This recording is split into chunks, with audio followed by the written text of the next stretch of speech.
Silence, slight spirits of those gone into the night. But what was the cost? Do I justify the loss when a loss of control would be digging myself a hole? It couldn't be worth it.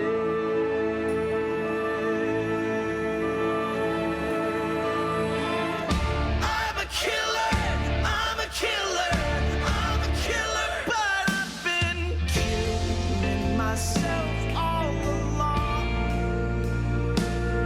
Had I done my best to protect innocence, or did I lead the wolf to the fawn?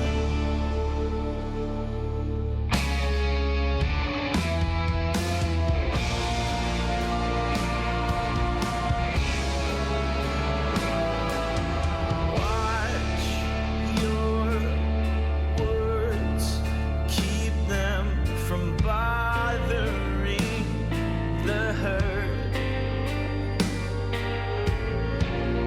provoking the stones that they all can throw. No, I won't carry on living this life that I stole. Just isn't worth it.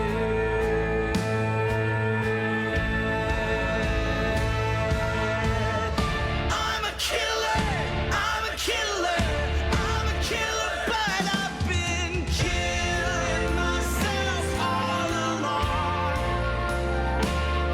defining the right from the wrong.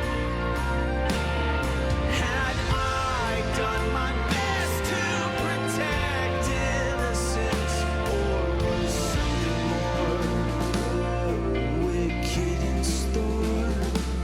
Is there villainy inside of me? In search of worth, have I burnt the earth? There's no passion in being passive, and no action could bring an answer. So for you, I am a killer.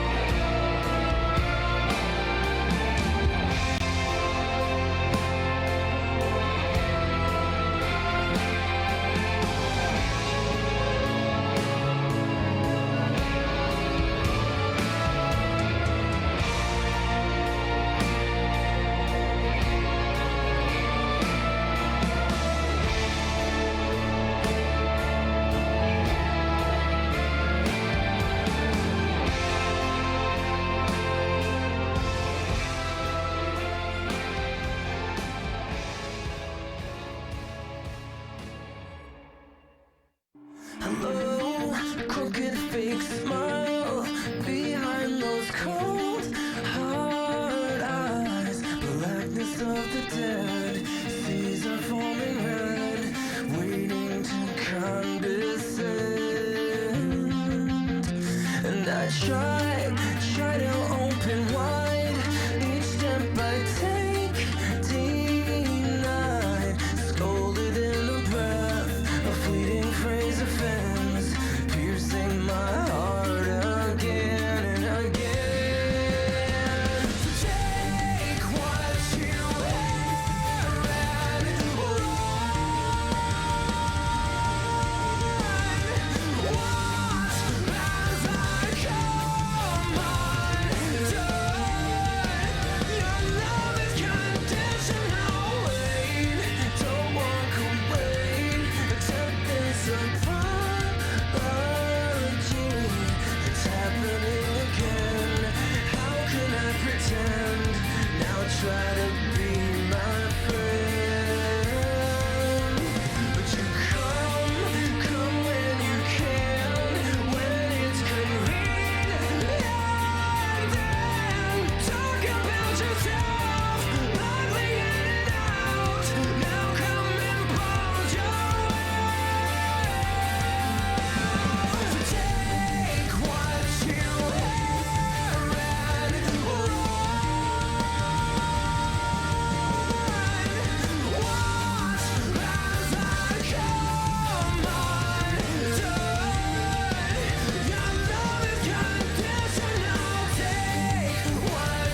I can't get enough of StarCraft. Here we are, Rapid. Once again, the ASL round of 16 starting right now here at the AfreecaTV studio in Gangnam, Seoul, South Korea.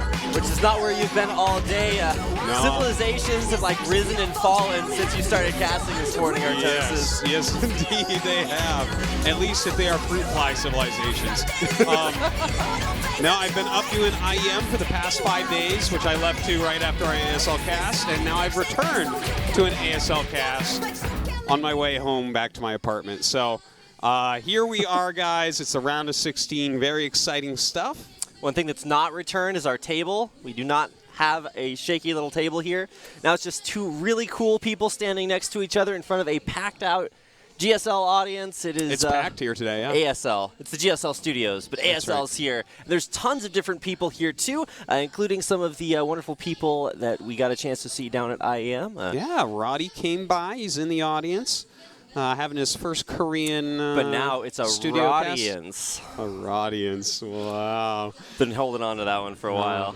If he doesn't come, I can't tell the joke. But he saved it, so it's all good. If you are a StarCraft 1 person, you don't know who Roddy is, he's a Warcraft 3 pro. Yeah. Anyways, here we are, guys. It's the round of 16. We had the group draw at the end of the last cast, made some interesting groups, and this is Group A today, which I think a lot of people would argue might be the weakest of the groups. Well, also not very racially diverse, just because we only had 2 Zerg players get through. Yeah, it's that's a lot true. of Protoss and Terran, and it is going to be a little bit interesting. We do get to see the defending champion Shuttle show off his play today, as well as Stork, who maybe looked a little bit shaky just by predictions, but actually showed up pretty well, 2-0'd his group, and now he is going to be here facing off against Light and Gwenchi, or I Am Mong. And Light, during the group stage selection, actually requested that he get put into a group with a lot of other Protoss players. Well, I don't know if this is quite the group you want, man, but we'll see how he does against some of the better Protoss players in the tournament so far. Yeah, there's some good PvT players in this group, no doubt. So going to be a little bit of a tough one for Light.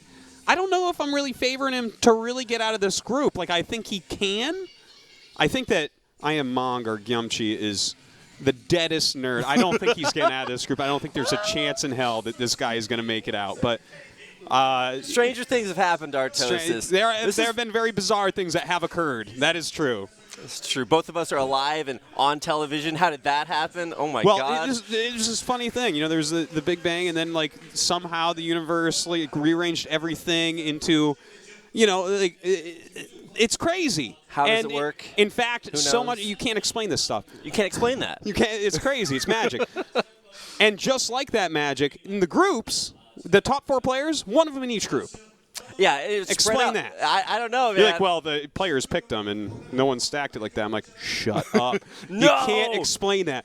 We got the top 4 players in 4 different groups here.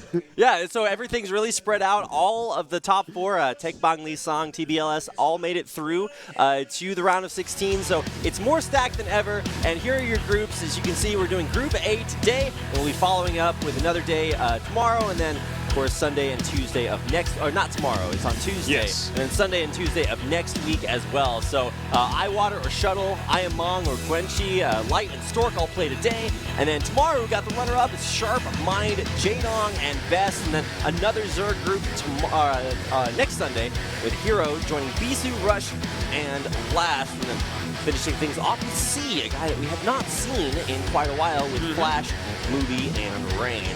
Yeah, very exciting stuff. I would definitely go with Group C and D being the 2 really, really hard ones here. Hard to say exactly which one is a little bit more difficult, but very exciting games in every single group.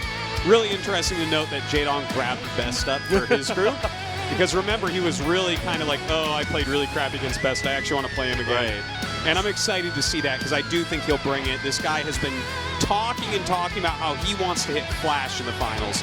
which are, I mean, those are strong words for someone who barely made it out of this group. Well, right, and for Group D as well, definitely one of the groups I'm most looking forward to. You've got Flash, the greatest gamer ever. See the guy that really put up too much of a struggle for him in the group stages of last season, and Rain, the returning StarCraft 2 champion, who just looks so dominant. I cannot wait to watch that guy play again. Dude, I think that I was even talking to you about this before, that I thought that there was a possibility we could see like a Flash Rain finals in this league, because Rain is looking so promising and he's such a skill, such a talent. And Flash obviously is the best StarCraft 1 player right now, so that's a very exciting group. You're right about that. All right, so just going over a little bit of the format. We've made it through the round of 24 into the round of 16. Now, these are still going to be our standard groups, just like you guys are used to in the round of 24. When we get to the round of 8, we'll be having 5. I think that is still the best of 3s that we're going to be doing there. It's a best of 5. Yeah, from the round of 8 forward. There we go. Thank you to our producer Jay for letting me know about that. And then, of course, moving forward, we are going to be using a different map for the round of 16. That is going to be Team. Yeah, I have the Storm. It looks like it is out of here. And Damien 2, it looks like it's called. Yeah, Damien 2.0. So basically what they did is they rotated 2 of the naturals so that now they're all a little bit more difficult to harass, and expanded up the bridges going through the middle of the map. We'll actually get a chance to see it in action. It is replacing Benzene as our first map. Then we'll be seeing Benzene, of course, Circuit Breaker there at the end. Yeah, and this is a map that wasn't around back in the day, you know, during these guys' careers. So that's really interesting, and I'll definitely, we'll definitely be learning this map with you guys, because, yeah, it's one that no one really has that much experience on. Yeah, it's, I haven't seen a single game on this map. Well, I saw the name Demon, and I was like, wait a second, isn't that existentialist Jungian novel written by Hermann Hesse? And I was like, indeed it is, Artosis. Are you sure? Because I thought it was an Overwatch caster that lives in Germany. Well played. So we'll be getting a chance to see some new maps, some old players, and even some of the best, newest players in Shuttle, as he's going to be coming out to defend his title. Super excited to see him face off. And yeah, for I Am Mong or Quenchi, he's definitely got a hard road to hoe ahead of him. Yeah, that's a really tough one for him. Light vs. Stork could be a really crazy, awesome match. Definitely leaning towards Stork lightly, but the fact that Light is saying he wants a bunch of Protoss players, he only has one match to prepare for. Like, he should be rock solid in his PvP, and he really always has been. Right, and so for Light, I mean, this is a guy that, when we got a chance to see him first, I think the first game that he played in ASL this season, he went 2-port Wraith, so I don't know if he's really bringing that build back again. I think it looked a little bit shaky last time, so we'll see what the builds are, how the players do, and more importantly, as we get into our first matchup, whether or not Gwenchi or I Am Mong can really come out and take on this guy, the reigning ASL champion. Well, he did win ASL Season 1. This was kind of like part of the beginning of the Revival Brood War, was this first season of ASL, but now it's really back in full swing. So this is where he gets to truly prove himself. Absolutely, and so he's got a lot of recent history. He does have past history as a guy named Shuttle. He's using Eyewater now, but just was not extremely remarkable. He made it to the opening rounds of a few individual leagues, but never really excelled past them.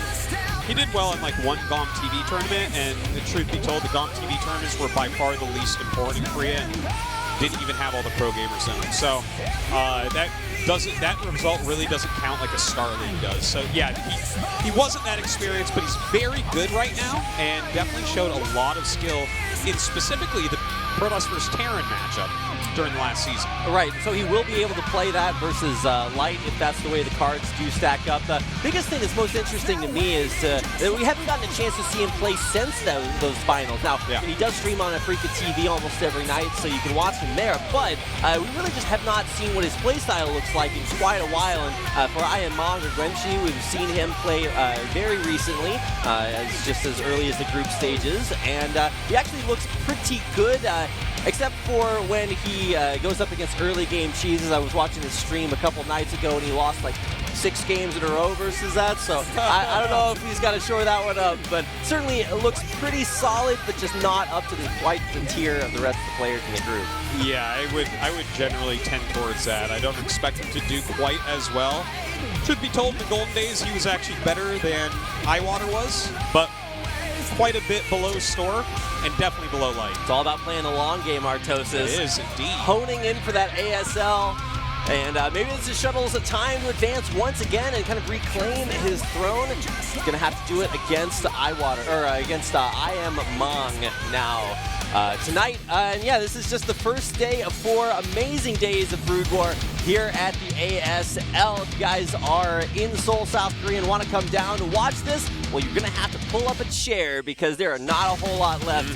The studio is packed out, ready for all of our games tonight. Hope you guys are ready too. So we get into our first game of the evening, Iwater versus I Am Mong. Just when you thought life couldn't get worse, a twist of fate, the fall of humanity. Had enough, had enough, had enough, had enough, yeah. 'Cause I've had enough. You haven't heard enough. It's time for some ASL. I think it's had enough.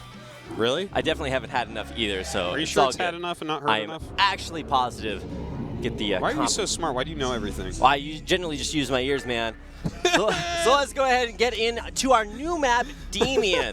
This is going to be our Teal Protoss. This is Shuttle.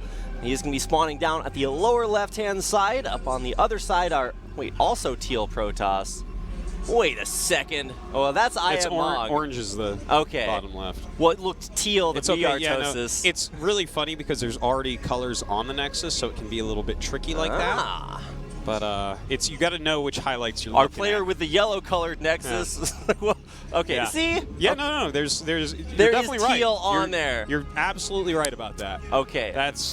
I only know this from playing this game for probably 40,000 hours, so yeah. That's longer than some people have lived their entire lives. Maybe back in the Dark Ages. Yeah, okay. When life I'm like, well, expectancy was like that's 12 pretty years old. dark. I don't know. Okay, well, at least there is some hashtag big fans in the audience tonight, and trying to figure out exactly the specific memes, man. You guys think that you got memes out there in the English-speaking community, but no, when it comes to Africa streamers, there's a whole different echelon out there that I just cannot comprehend. They meme really hard. Just internet culture out here is a bit different, and it can be pretty brutal and stuff, and it's very memey. Okay. The memeitude is quite high indeed. Memosity. The Yeah. memosity. Our- They're reaching escape memosity. Oh my god. The Kratos are reaching escape memosity. I love it. It's gonna fly into the outer Oh my atmosphere. God. Okay. They're gonna break away. There are players doing builds. Just, do you know how probes have higher acceleration? That's what I think it is. Okay. They're probes fighting each other. Okay, all right. Are those the most annoying units drafted? Every game, Artosis. I'm actually just tickling Artosis over here. Oh The my joke's not gosh. actually that funny, but we are going to see That's pretty funny. some manor pylons here placed in the mineral lines, or at least just one. That's going to deny mining from that furthest back patch and just make it less efficient to mine from the other ones. And so those probes are generally going to have a pretty hard time dealing with that. Is there a probe stuck behind there? Yes, there is. And in fact, now he's thrown down another one, and there's another one stuck. A lot of the mineral patches are stuck too, and this Zealot coming up actually exacerbates this because the Zealot is going to have to chase the other Zealot, excuse me, which will be going after probes, right? And that means that you can't get damage on the pylons, which means you mine even less. You have 2 probes already not mining. You're already going around forever to mine. This is so powerful what Iwater's doing. Ouch. And it really should also be pointed out that this is probably pretty map specific, especially since the 3 o'clock position was the one that was pretty much left unchanged. But when version 2.0 of Demian came out, they rotated the mineral patches at the top and bottom of the map so that they were up against the wall. And you can see he's already starting to lose probes out here. already with one going down and maybe another one to follow. Although that Zealot does look like it's yeah, it looks like some very good blocked. micro right there, at least from Mong to defend those probes. But you know what? I liked the opening by Eyewater. That was so annoying to the economy of Mong, and I can't even explain how annoying it is to truly play against that. Have to remove the pylons, micro against the Zealot, and all that. Well, yeah, there's just not that much like counterplay to that. As long as you can find the tiny little holes between your probes. There was, you know, back when this was being played like all day on professional teams, right, and was one of the biggest sports in Korea on TV. Sometimes people would take their probes, or, you know, this happened to Terran too, so you could take SCVs and do this theoretically. And you could actually put them where the pylon will go and then shift grab something like a Zealot or a Marine and hit the hold position button and just keep your stuff there, or just keep hitting stop right there as the probe comes up, so you're in the way of the pylon. It can't be built. But yeah, we aren't seeing that at all so far against these offensive pylons in ASL. And we've seen several of the more amateur players kind of come out into ASL this season and either struggle against having this kind of early harassment thrown off their build timings, or try to use this against more established players, and you can just really see the pedigree where they just, you know, deal with it in stride and realize exactly how it changes everything, because it will delay a lot of the early income that maybe Ayamon was looking for. Yeah, it's something that can be dealt with, but yeah, like you really do have to kind of be seasoned and not panic. This is like something that just generally in RTS, if you're a veteran, like a big-time veteran, and you are playing against someone that is not experienced, being aggressive against them, especially in the early game, can throw them off their rhythm and screw up the entire game for them. And that is something that we've seen this season already. All right, now Observer's just pointing out that Dragoon range has finished here for Ayamong as he's going for his natural expansion. We got a chance to see, I think it was Stork's games versus Best, where if you do go like Reaver against Reaver and one of you has a shuttle and the other doesn't, you kind of just lose. So that's the way that series was decided, at least early on in the groups. This time we're just seeing, you know, Master Dragoons with range. I don't think anything is, you know, too wild and wacky out there yet. Yeah, it looks like the big difference, because they're both going Reaver, is that Ayamong is actually going for the very quick Nexus here. So if we see Eyewater actually want to go for that Reaver push, it is something that could completely screw up his opponent here. Right, and killing off that the scouting probe that was coming in to check the natural, I think he actually did reveal that there is no Nexus there. So that's a big resource chunk that just is not accounted for at this point, and that'll put Ayamong maybe a little bit further behind, just not having invested that in the Nexus. Now, definitely 100% we're going to see Eyewater go and try to kill him. He's going to continue to put on this pressure, and I have a feeling it's going to work against him. Well, we'll get a chance to see a nice Maynard of probes, another guy that is in Korea currently. Sending them out there, and that's already going to be the first Reaver out on the map. Now, I haven't seen the first Reaver here for Shuttle, but I can imagine the timing is going to be pretty similar. Yeah, he should have his Reaver out right now, in fact. And yeah, I see the Shuttle actually moving on the minimap. Okay. There it is. He's going to move out. This is looking a lot right now, like I believe it was Free vs. Stork, where Stork just pushed him into the ground.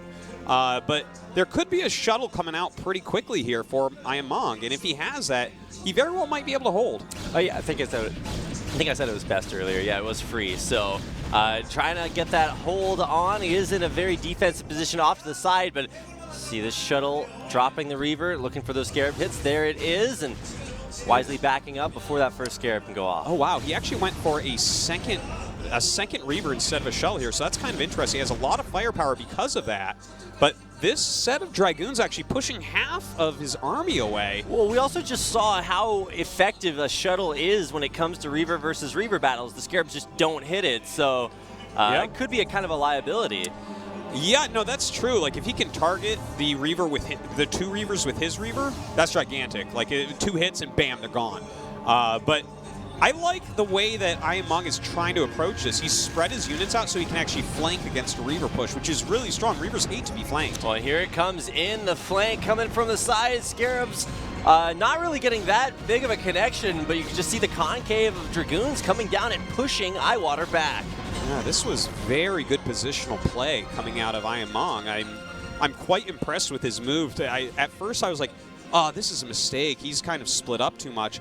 But Eyewater didn't jump right on him, and because of that, Ayamong is absolutely ahead now by a lot. Yeah, exactly. Eyewater's now just now getting his natural expansion up, so he's going to be behind all of those resources. And now that the shuttle is out for Ayamong, he's able to push all the way across the map and put the pressure right back on shuttle. Yeah, and he's got 2 Reavers in his shuttle. Do we have a second Reaver? I think we must, right? Yeah, there is a second Reaver down there. It's actually just on the ground, not in the shuttle just yet. I think the shuttle has a Reaver in it. Maybe it just doesn't. It's 2-on-1. Oh my God, he almost loses it right there. Really close. So Tez, I think there is actually just only 1 Reaver there, and using the shuttle to micro it back and forth, but he's going to lose that shuttle, and that will make that Reaver very vulnerable. Wow, this is really well done by Ayamong, continuing to push forward here. And those Scarab hits, wow, huge Scarab hits right there, but a good pick off there from Eyewater. Has to pull his probes now, though, and that's never good. No, it is certainly not, but it does look like these 2 Reavers back in the back lines are actually being very effective, and that's what shuttles do, Artosis. Yes, indeed. Dodges those Scarabs, continuing to pick things off with his own. Another big Scarab hit right there, and it looks like Ayamong might be taking down the defending champion. I did not think this was going to be possible. All of his Dragoons down, and GG, Artosis. Okay, I take back everything I said about this guy. Let's go back and talk. I'm getting chills. Wow. This is great to see. This is great to see, because let me explain why I was thinking he was not going to do anything in this group tonight. Okay, this guy, he's a professional streamer now. He kind of just does funny things on stream for people. Yeah, he plays Brood War as well. He was a pro, yeah. But the fact that, like, he not only was a professional streamer, but he didn't really see himself as being that good in the last group. Also, just like kind of looking at his play in the group, he seemed really weak compared to most people that got to the round of 16. He seemed like, if not the weakest, bottom 3 weakest easily in the round of 16. No one argued this. Even during the group selection, people were like, yeah, Ayamong seems pretty weak right now. But there he actually showed Yumchi play.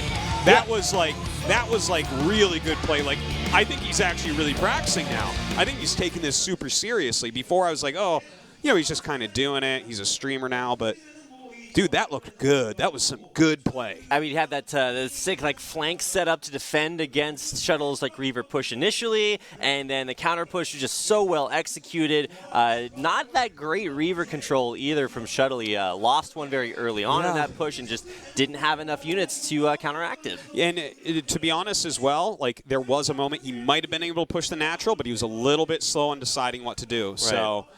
Still, it was great play by Ayamong that kind of forced this thing that might have been a mistake, might have not.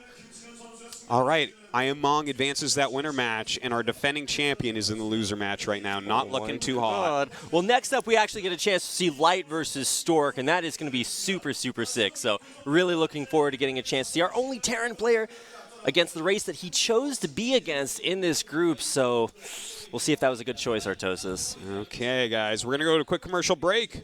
When we come back, Light versus Stork.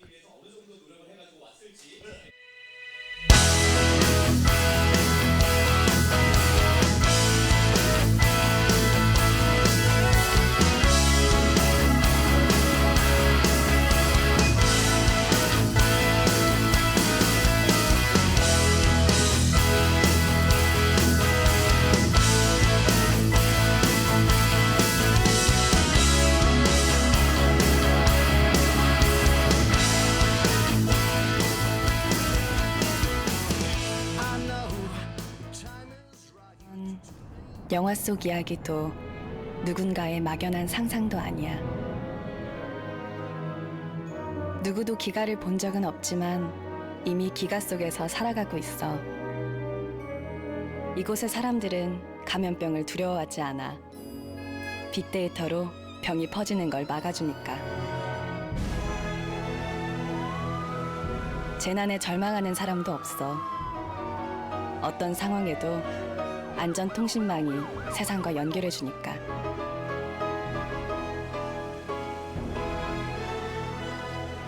에너지를 걱정하는 일도 없지.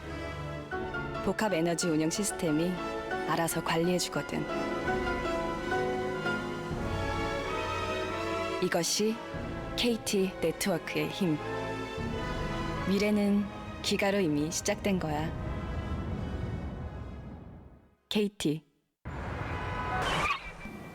그들은 실제로 존재한다. 우리들 주변 곳곳에. 우리는 그들을 리터너즈라 부른다. 리터너즈. 당신의 꿈은 무엇입니까? KT요! 기가! 대표 미션의 완성. 이런 멤버가 다시 모일 줄은 이재동 선수예요. 김태경 선수 만나보겠습니다. 모여가지고 다시 게임 할 수 있다는 것에 기가급 특급 매치 결승전 경기만을 남겨두고 있습니다. 네! BK 스타즈입니다. 정말 기쁘고요.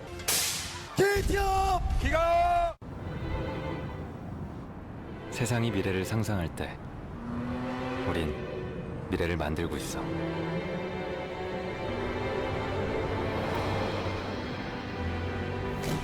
우린 자동차와 도로를 연결해 차들이 스스로 움직이는 길을 만들지. 빅데이터로 금융의 패러다임을 바꿔 은행을 찾아다닐 필요도 없어.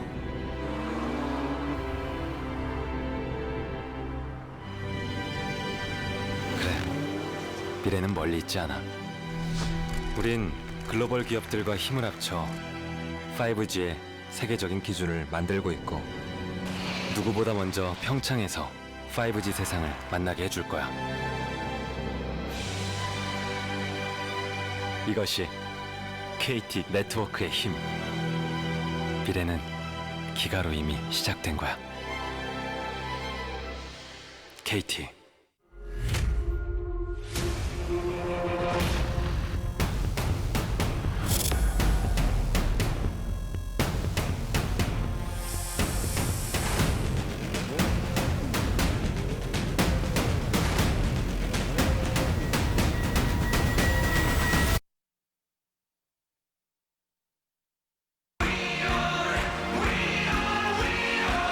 Welcome back to the ASL Season 2 Round of 16 Group A, Day 1 of Group Round of 16.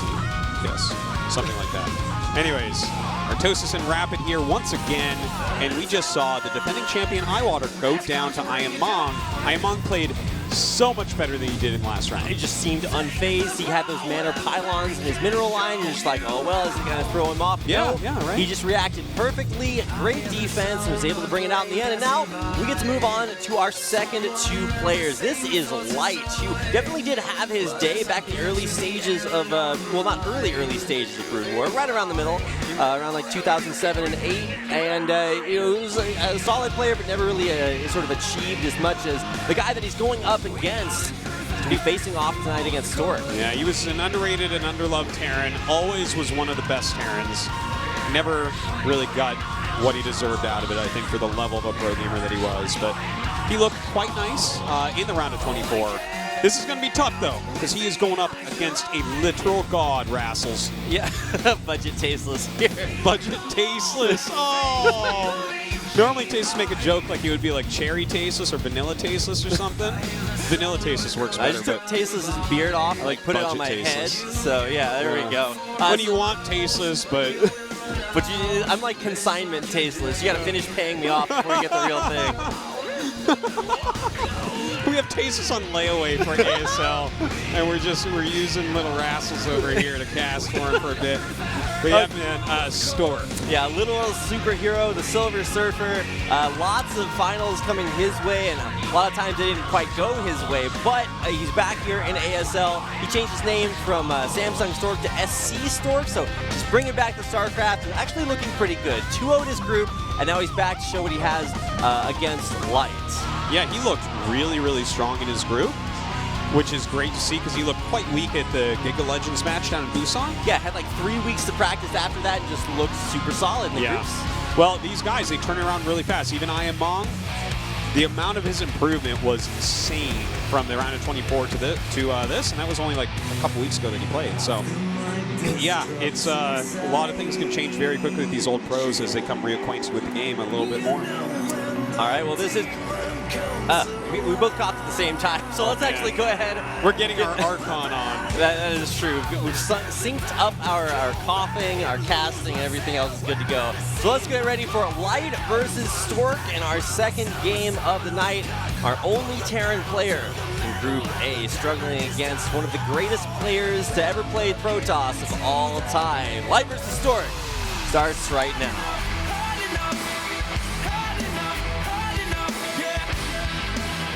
Cause I've had enough.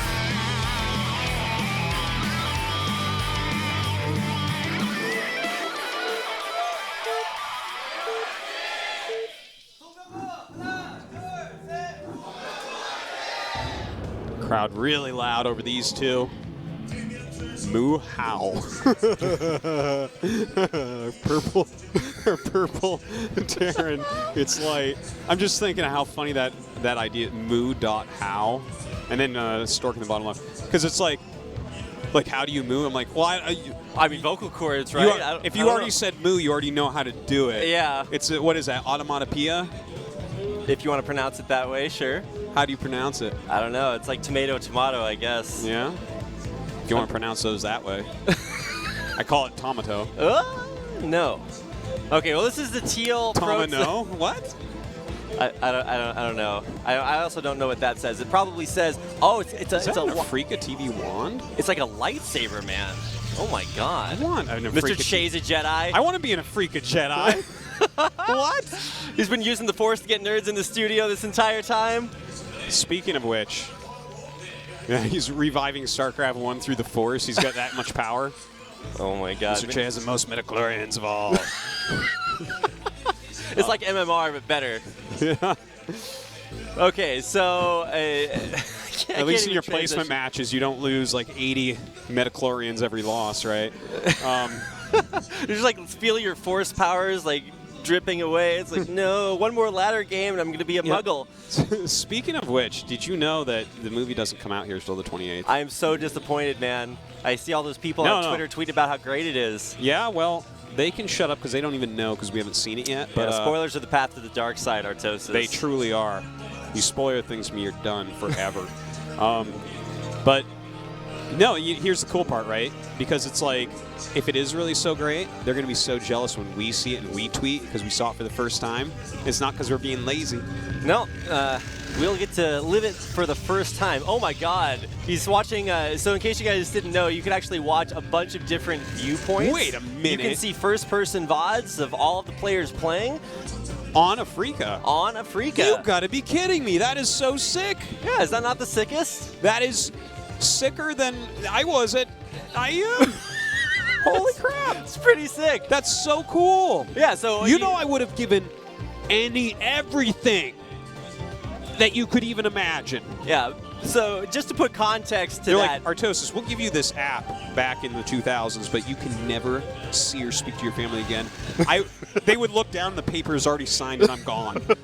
That would be like it. grabbed the phone and ran away? Oh my God. Yeah, so just to put context to that, back in the day, first-person VODs of pro gamers playing professional matches were just basically diamonds. Like you could... Yeah, you just... you just couldn't get them. They didn't exist. Yeah.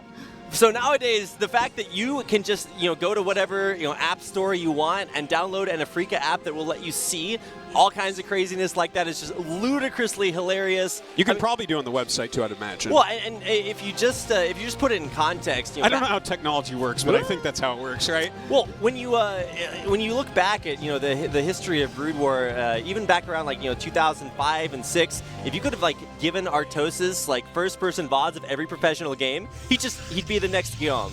Well, if everyone had them, then no, probably. only you. Oh, only me? Yeah, that's the secret. I would have been great.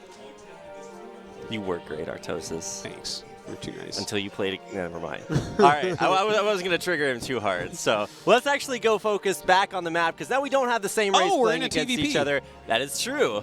Sick. It certainly is. Okay, so it was a barracks expansion here from Light, and he's just playing kind of safe while he goes up to his factory. He has a hidden SCV over to the left-hand side, which I'm interested about. I think it's for a scout. Excuse me. I don't think he's going to proxy anything here because it doesn't make sense. But basically, there is a level of mind game that you play in Terran vs. Protoss to hide your SCV from Dragoons, because Dragoons kind of sweep the map looking for your SCV so that you can't scout them, because they don't keep enough Dragoons. Yes, he's found this one. He was looking for one coming out because you need to scout. This one. That's like 006 SCV. This is the real 007. Yeah, you don't keep enough Dragoons at the front of your base that you can really stop an SCV once it gets there, right? So he gets right up the ramp, and now he gets a full scout. So he lost a decent amount of mining from doing this, but totally worth. Well, he's also going to see the Cybernetics core not spinning, so there's no like super fast range upgrade. I guess that would still be ahead of schedule. Did he get the range already, or no? I don't think. No, he he definitely does not have that against the. Oh no, he does. Okay. Wow. A little bit hard to see sometimes, but yeah. Okay, so he already actually got that, but this scout was amazing by the SCV. That's like a really important move and a very meta move on where you hide that. And in fact, like if that becomes a spot, that'll no longer be able to be the spot because Protoss will just go there to get the SCV. All right, so this is sort of the next phase of PvT where you have the bunker defending your natural.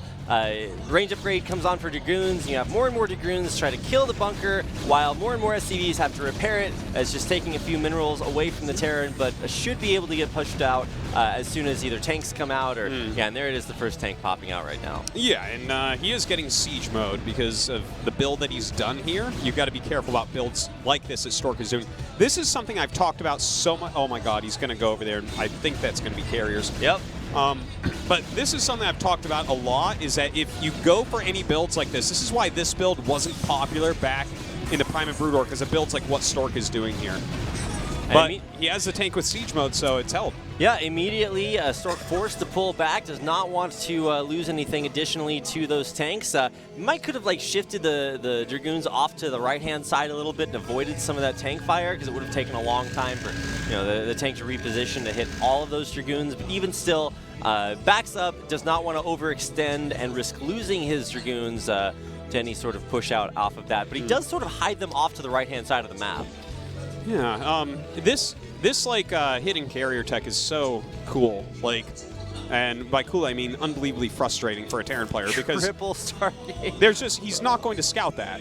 Here is what could go wrong. If he upgrades +1 attack and a scan comes to his main base, immediately Light will know exactly what's going on. So he may even skip that. And here's the thing. +1 attack on carriers is like the most powerful attack upgrade in the entire game. So to skip that, that's a crazy thing, right? Because it definitely, he knows that he's got range upgrades, so the only other thing that you could get out of your air attack or armor. Yeah. You're not getting armor for your observers.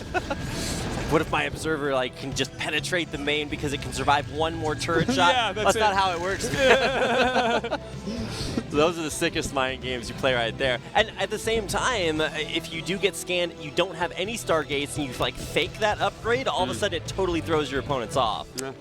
It's yeah, that's actually very true. That's like a super duper meta move where you know your opponent really well. You know if he scans and sees that, and he knows that you like to hide carriers.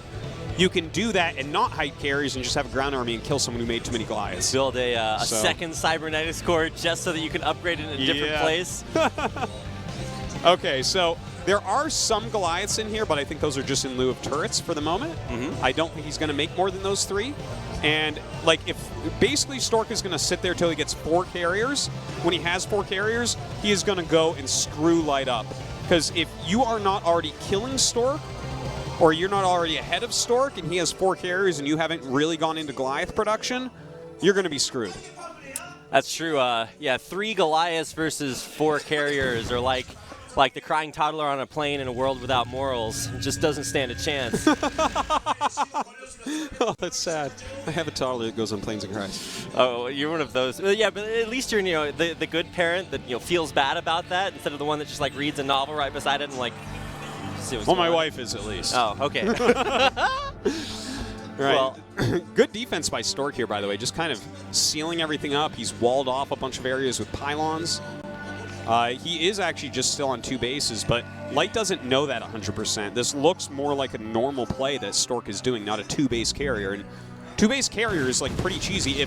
Light were to know this was coming, he could just like attack. Well, this is just Dragoons he's against. Right, and at the same time, you sort of have to think to yourself, well, what is my opponent spending his resources on? And he is going to fan these vultures out across the map. Here it goes. Hero Vulture has 5 HP, but it's the only 5 HP he needs. And now, with half the number of carriers you were talking about, Light is sort of forced into panic mode at this point. Those other carriers should be about a third the way done at least. I didn't catch exactly when those first ones finished, but I would say that it's not going to be that long, so this isn't completely terrible for Stork. Well, he has to but further delay Light it. has to be very happy that he found this before 4 were out. Yeah, how many carriers can you make with no pylons powering them, Artosis?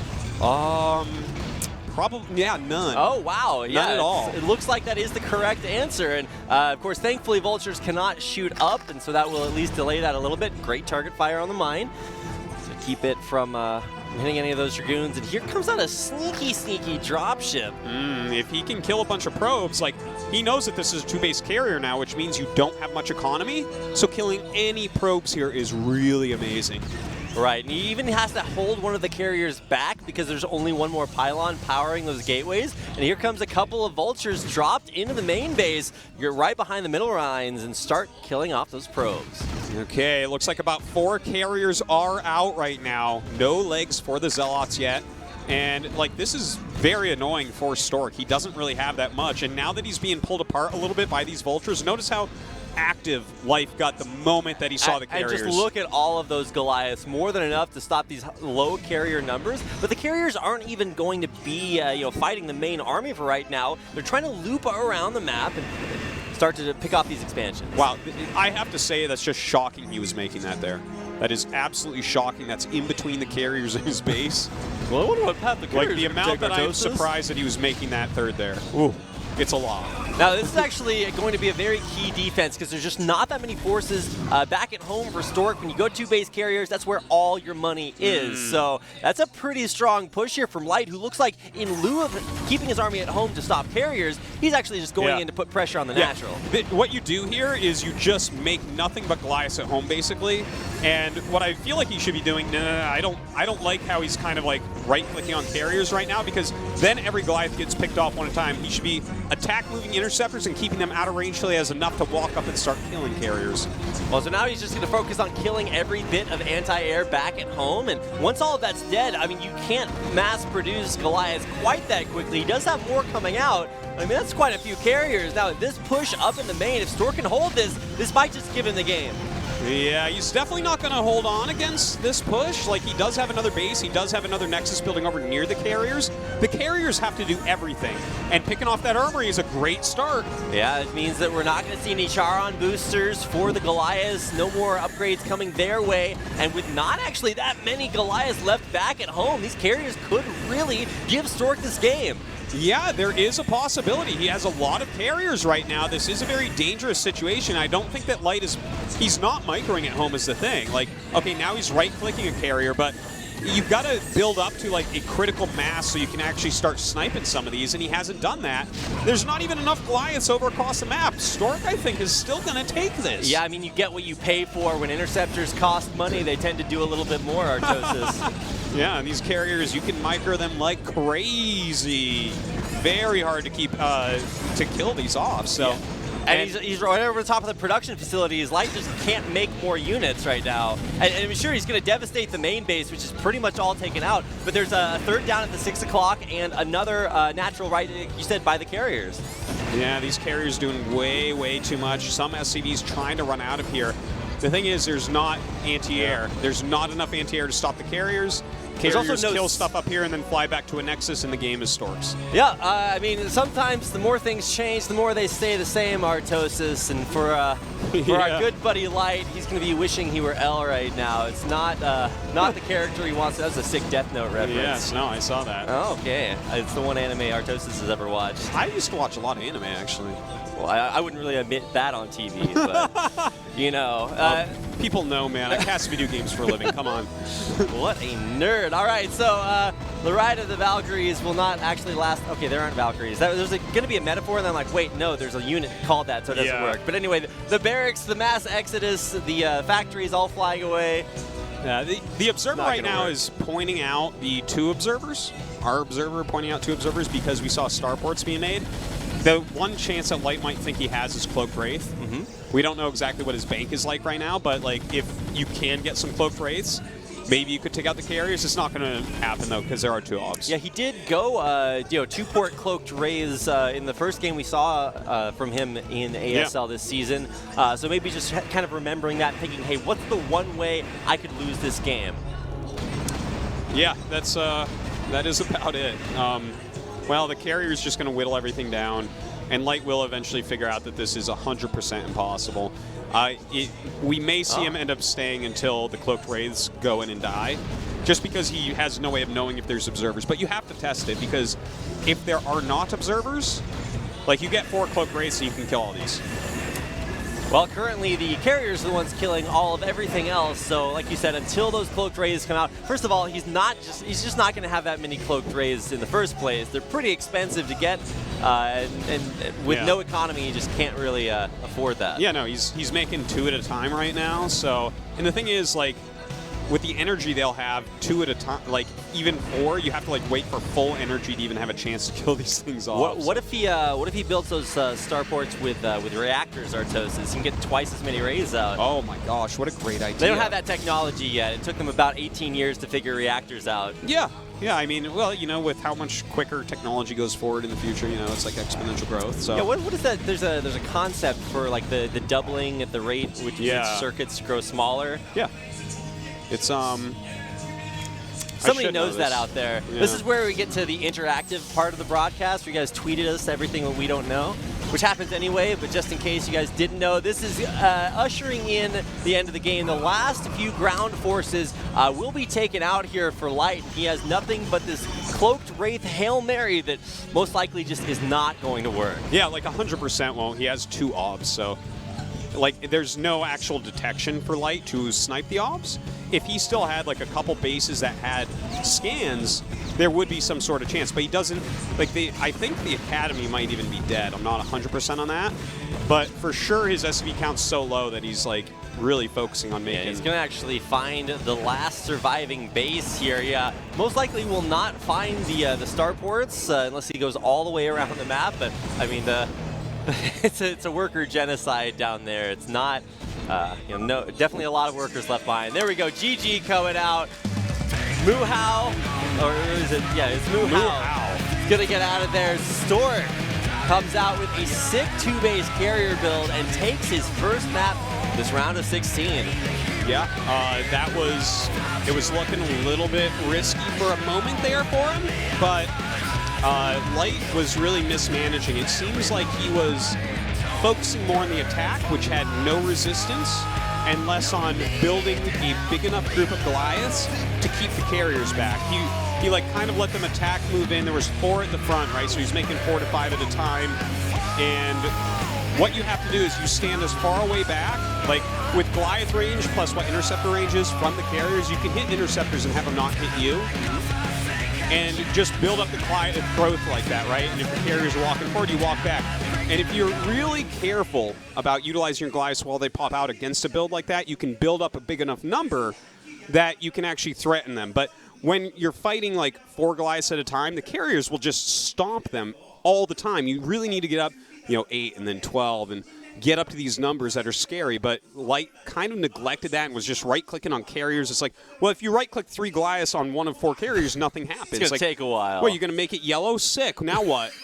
You lost all your Goliaths. I mean, the carrier's already yellow to start with, Artosis. Yeah. But anyway, he also had his armory that was researching the Charon boosters right there at the natural.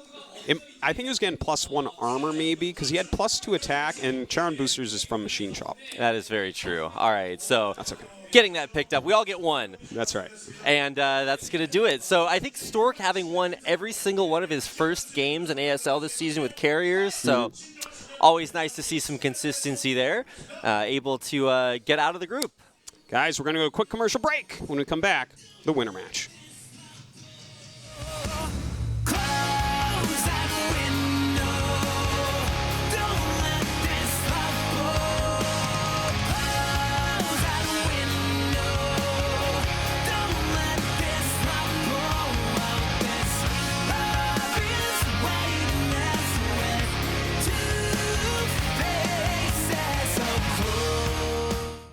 이건 영화 속 이야기도 누군가의 막연한 상상도 아니야. 누구도 기가를 본 적은 없지만 이미 기가 속에서 살아가고 있어. 이곳의 사람들은 감염병을 두려워하지 않아. 빅데이터로 병이 퍼지는 걸 막아주니까. 재난에 절망하는 사람도 없어. 어떤 상황에도 안전통신망이 세상과 연결해주니까.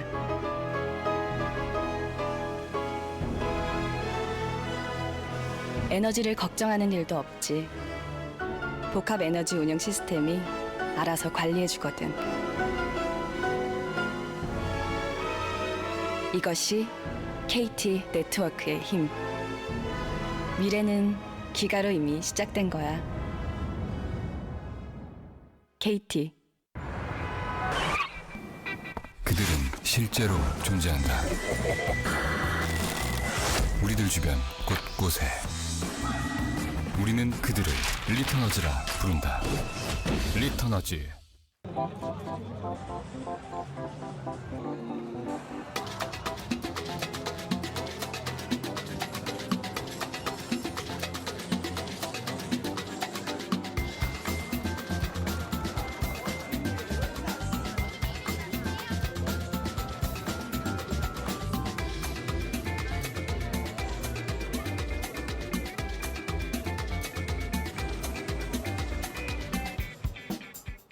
이거 효과가 진짜 예뻐.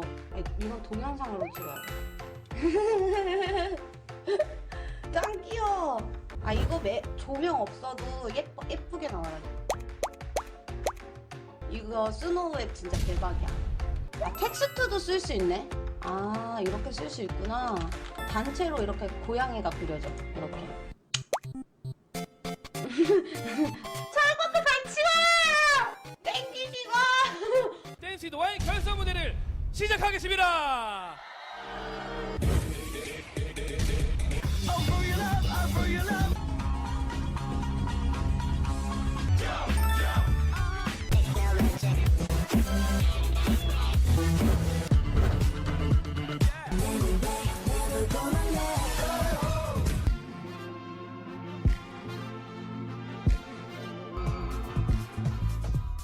그런 의미를 담은 그 댄스 퍼포먼스, 이 무대를 마음껏 즐기시는 모습을 계속 춤추셨으면 좋겠어요. 꼭. 1등은요 축하합니다. 2SC 축하드립니다. 와우.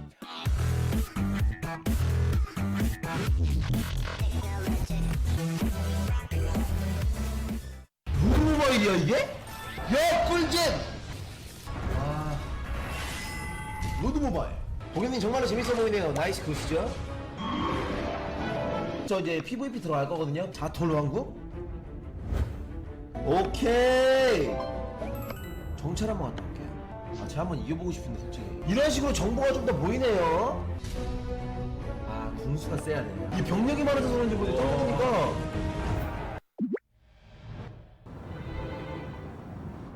세상이 미래를 상상할 때 우린 미래를 만들고 있어.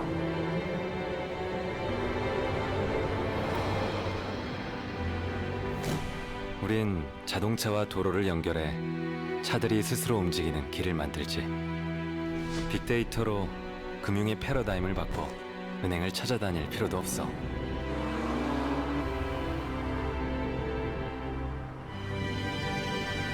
그래, 미래는 멀리 있지 않아.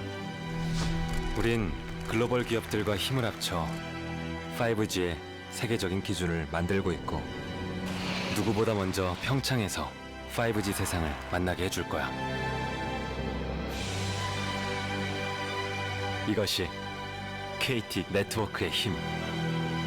미래는 기가로 이미 시작된 거야. KT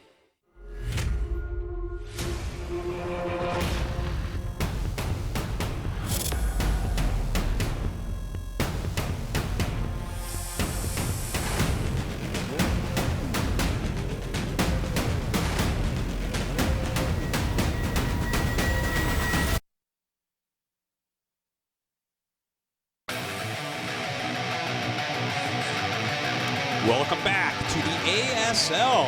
We are here in the winner match now. It's going to be Ayamong, surprisingly, going up against Stork.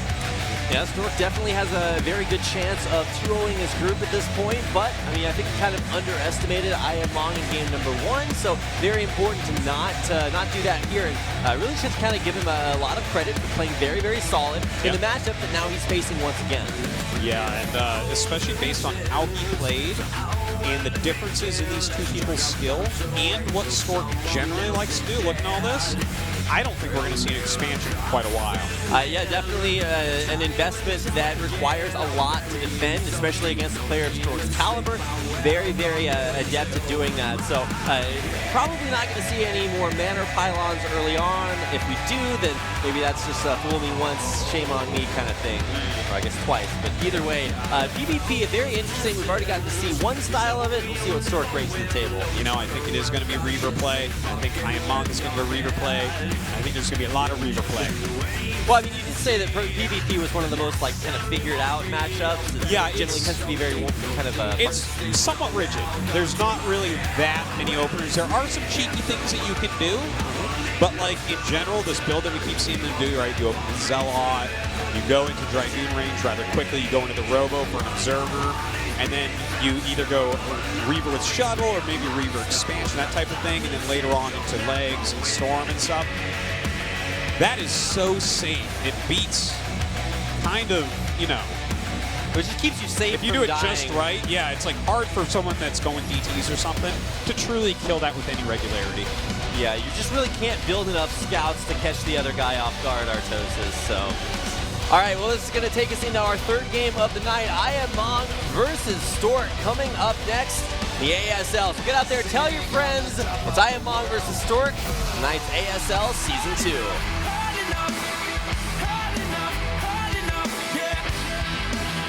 Cause I've had enough.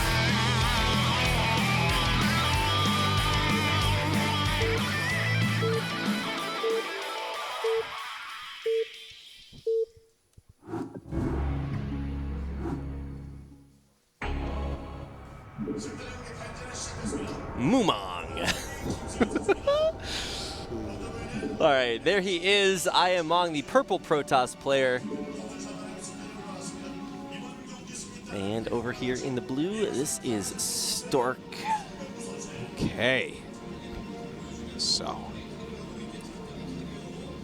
Fun stuff.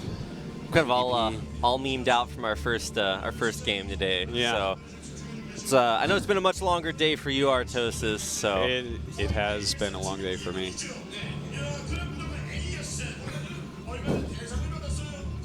Okay. I have a feeling I should know exactly who this is, but I'm having a hard time with it. I have a feeling everyone should know who that is. It's probably a pro that looks slightly older and has glasses on. I can't recognize him at the moment. That's true. Not everybody's like Bisu, man. We can't all just retain every ounce of our handsomeness for the entirety of our lives. A certain amount of faces that stay in my brain. That's very true. I think that's one of the cool things about a lot of Brood War pro gamers, just because they were sort of built up like superheroes who each have their own individual style and strengths, is that you would just like see a guy and you're just like, oh, well, you just envision this face with this style and really associate them very That's probably, I think it's one of the most famous Stork pictures where he's wearing his dinosaur onesie. I would say it's the most. It's very, very funny. Ayamong, also I am well. There's a lot of fans here today. That's very true. Lots of hashtag big fans in the audience. I actually do see at least 4 empty chairs. So there's 4 of you guys waiting outside. Well, you can come in now. There's room. They're like, oh, thank God. They're like listening to you on their phone right now. They're outside watching on the AfreecaTV app. They're watching this first-person views. Just got to get a little bit of plug in there. I still actually can't believe that technology exists now. I'm going to go back and watch those. That's a great idea by Afreeca to put that in there. Like, if I weren't casting every day of ASL, I would absolutely have both those on. I'd make the sickest thing at my computer. Yeah, I mean, I'd have both the first-person views and the stream on. Yeah, much like that guy had on just his phone. So, yeah, I actually got a lot of questions as ASL was starting up. It's like, well, you know, how do I get into Brood War? It seems really hard. You know, how do I find people to play against? Well, a great way to learn how to get better is just watching, first-person VODs. So a lot of these guys stream a lot. You can watch those, and even there's a lot of the old school, sort of the glory days of Brood War that have English commentary associated with them. So I got into it, just start watching a lot, and eventually you'll just see things that are just so cool. You got to go try them out yourself. Yeah, it's a fun game, and the strategies are really fun, and the units are quite fun to control, really. Especially probes. I like the control in StarCraft 2, but I gotta say, the Vulture is probably the most fun thing to micro ever made in any game ever. It feels good. Like, you give me a Vulture, I'll go play League of Legends with it and kill Faker, okay? Like, the Vulture is the sickest. Like, that thing, it's crazy. Absolutely. I guess... You want to have fun microing, man. Like, StarCraft 1 Mutas and the Vulture. 2 best units in the game. What's the 3rd best unit, Artosis? The Probe. I was going to say Siege Tank, but no, Probe's probably Probe's up there. All Siege Tank isn't a bad bet. All right, well, Probe going down before 5 minutes. What world do we live in? How does that happen? It died to a Zealot. Yeah. So I guess that was good positioning. We can call it that for my mom. Okay. Well, it is dead, though, and not a lot of intel on either side. It doesn't, no one's doing anything at least too cheeky early on. Good pick up there on the Probe. Prevent scouting out there on the map. I'm kind of a little bit thrown off because I know this is our 3rd game, but we're playing it on Benzene, which used to be our first map in the map pool. I know, right? Round of 16, so we've shifted Delian up there towards as our first map, and now coming down here. So just kind of playing Dragoon versus Dragoon, and everything pulled back, and then we're going to see Dragoon range finish, and all the Dragoons kind of pile up against each other. By the way, I predicted this match very poorly. Stork is actually going off of 1 gateway. He's putting. Oh, that was a terrible misclick. Oh my God, Stork. How does at any point in the game a Zealot attack a Dragoon, Artosis? Yeah, no, that's not how that was supposed to go down. He backs up, and Mong actually turns around and goes home, so that's interesting. But, okay, I want to talk about this quick Nexus from Stork, because the way I was thinking about it definitely was wrong, and the way Stork is thinking about it definitely is right. And obviously it's Stork. Artosis. Okay, but I want to explain why, because it makes perfect sense to me now that I see it. Looking at the way that Mong played that last game, he got a reasonably quick Nexus. It wasn't super quick, but reasonably quick after like a Robo against Eyewater, right? And then kind of went into Reavers and did the right moves so he could stay alive. Now, Stork looked at that. He's like, okay, this is probably what he's doing in PvP, right? This is probably what his style is overall. So if I take a quicker Nexus, I'm ahead. Because if your opponent's already going for a quick Nexus and is already pretty good against Reaver pushes, what you should do is just outgreed him. And Stork has identified this, and Mong is doing a very similar build. So Stork gets the high end of the build orders here for sure with this quick Nexus. Very intelligent play from Stork, of course. Yeah, and he also had that one kind of misstep there as he walked around the corner and ran right into some Zealots in his face. So he did have to kind of pull back from that. That was scary, actually. Yeah. Like if Mong had like fully pushed, he might have been able to get a Dragoon there, and like, you don't want to lose the Dragoon. You don't want to let them get any early advantage like that, because that can snowball very quickly. Yeah, absolutely. It comes a lot more like kind of like Warcraft 3 at that point, where you just lose one unit and you're like, okay, well, my army can't win now. If you're just like one Dragoon down, or if you lose a Zealot, that gets picked off. There is some truth to what you're saying. Like, this game, it can be very precise, especially with things like Dragoons that have such range and an exact type of micro ability, and like don't really shoot that fast. Like, you can predict the battle perfectly, Yeah. Of course, if a player has vastly better micro or something, they absolutely can micro out. I'm just saying it can get, like you say, like Warcraft 3. Okay, well now we do have these huge Dragoon balls coming out, and this should transition us into our initial Reaver play. I didn't see any Reavers quite yet, but with the naturals coming up for both players, like you said, Stork's a little bit faster, should have a tiny economic advantage. Yeah. Mong absolutely is getting a Reaver right now, and Stork hasn't even built Reaver tech, but this is a lot of gateways. Ooh. So he might, like, with the earlier economy, he might be skipping the tech a bit more and just be focusing on getting an overwhelming army.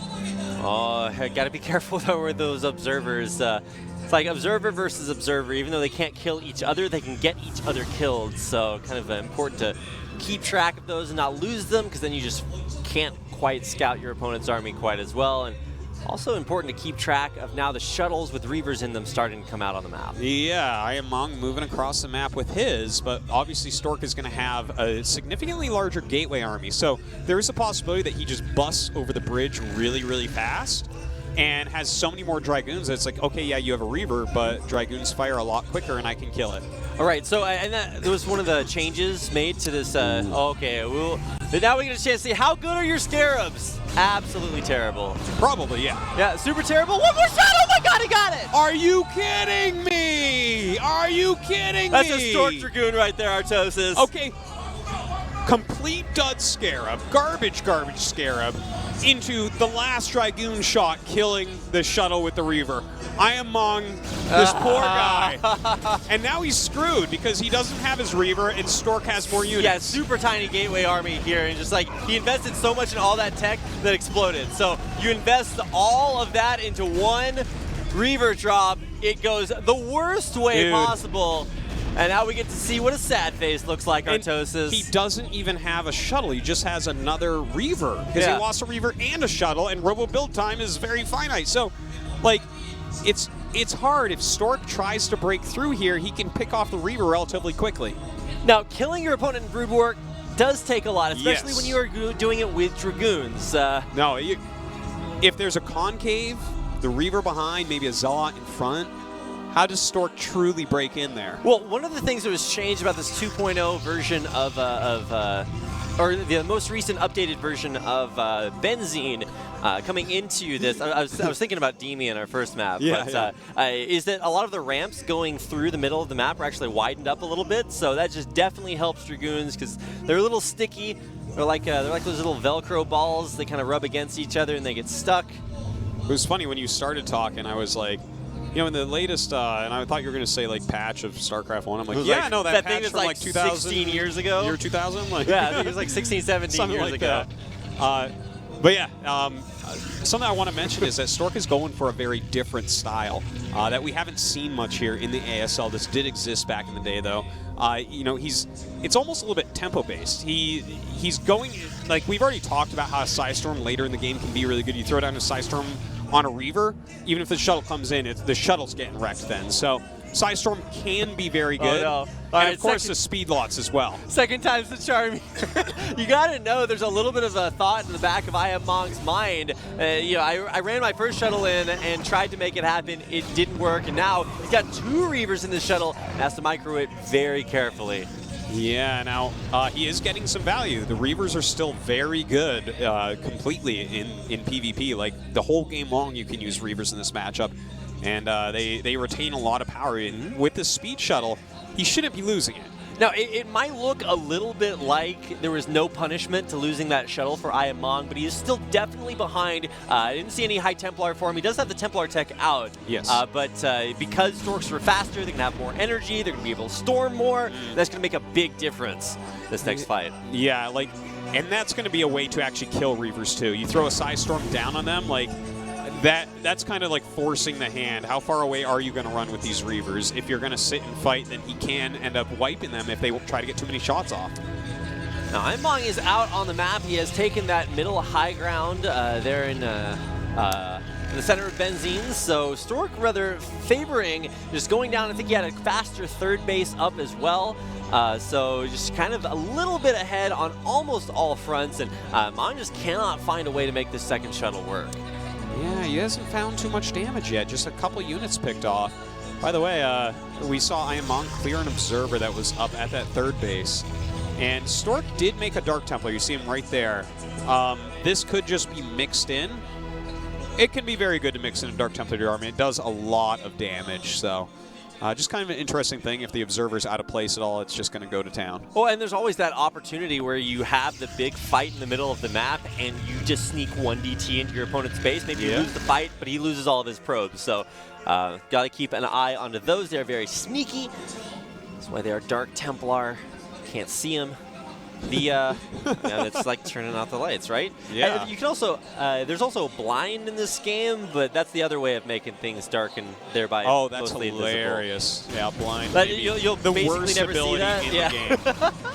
That's why you get the medic upgrade. Now, yeah, High Templar does get picked off, but he gets a nice storm right before he dies, and so starting to see the first few fights there, and Ayamong playing very aggressively with that shuttle. Good shot.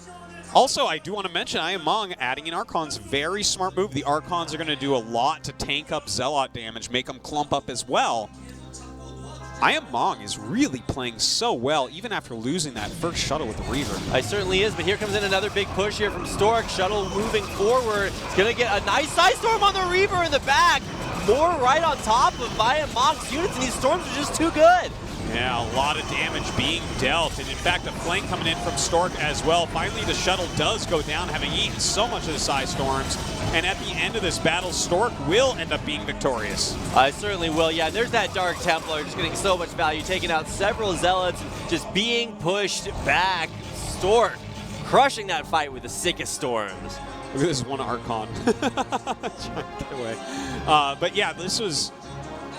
I'm like really impressed with how Stork was able to do that. You saw the power of Psystorm there, just blanketing all over the place. Psystorm casts so much faster than these Scarabs, and like when he put it down on the Reaver, the shuttle had to go back, the shuttle got low, he lost the shuttle, the Reavers were dead. That's how it goes.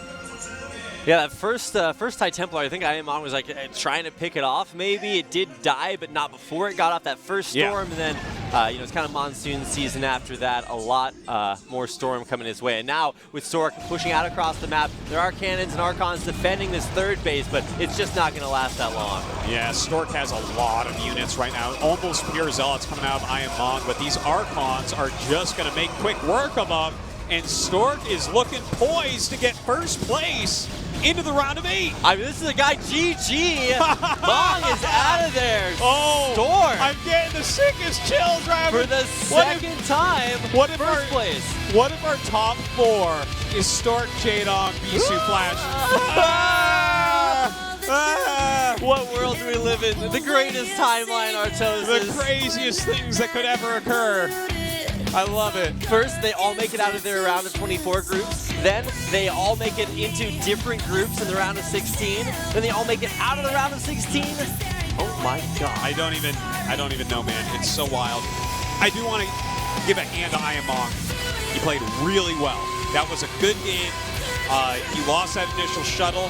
That is a hard thing to recover from. He recovered from it pretty well. That one fight that Stork broke out with, Ayamong was probably improperly trying to control that area.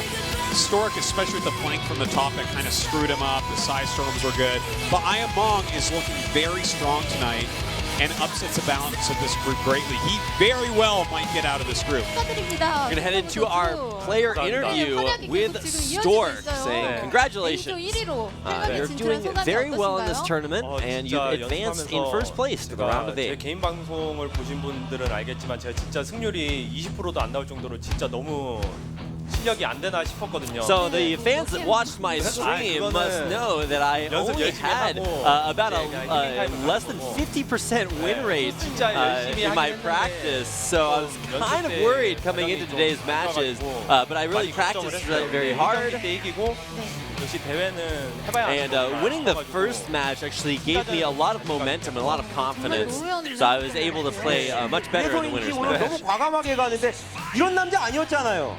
뭐가 과감하게? 예, 과감한 이게 자주 나오지 않는 빠른 그런 캐리어라던가 빠른 프로포션에서도 빠른 확장. So you were very aggressive today, going for that two-base carrier build with very fast aggression. You kind of changed your style from the old days. 데비안에서 캐리어는 연습을 해보다가 안 돼가지고 진짜 한 8년 정도 전일 거예요. 그때 대회 때 쓴 빌드가 있는데 그게 갑자기 머릿속에 딱 생각나더라고요. 그래서 연습 상대가 없어서 오늘 연습을 해보고 So in practicing in Damien, I actually practiced the carrier build a lot, and it really worked out well for me. So I just decided to go with it, and very relieved that it actually worked. 막상 해봤는데 빌드를 좀 먹어서 이긴 것 같아요. 그래서 그녀가 이제 옵니다. 그녀가 오면 어떡할 겁니까? And in the winner's match, I think I had the practice and the build. 경기를 이기는 게 제일 and was kind of lucky sniping that shuttle. 했던 것 같은데 지면은 또 안습 되잖아요. 지면은 안 되니까 다시 단단히 하셔야겠네요. 2주 남은 걸로 아는데 진짜 달라진 송병구를 보여줄 수 있도록 열심히 연습해야 되겠어요. And I think that there's about 2 weeks to practice and prepare for the round of 8, and I'm sure I'll improve during those 2 weeks and show even better matches. 더 하실 말씀 있나요? 네, 진짜 응원 많이 해주셔서. So, Stork, do you have any final words to your fans? Says thank you for all the support, and look forward to seeing me back here in 2 weeks. The Stork fan club right there. Okay. That is going to do it. Good game. I enjoyed the game a lot. I enjoy the fact that Stork goes on to the round of 8 first. I enjoy the thought in my own head that maybe we get all top 4 players ever in the top 4. That could actually happen. I don't know. It's starting to look that way. So what a time to be alive, Artosis. Yeah. Guys, quick commercial break. When we come back, loser match.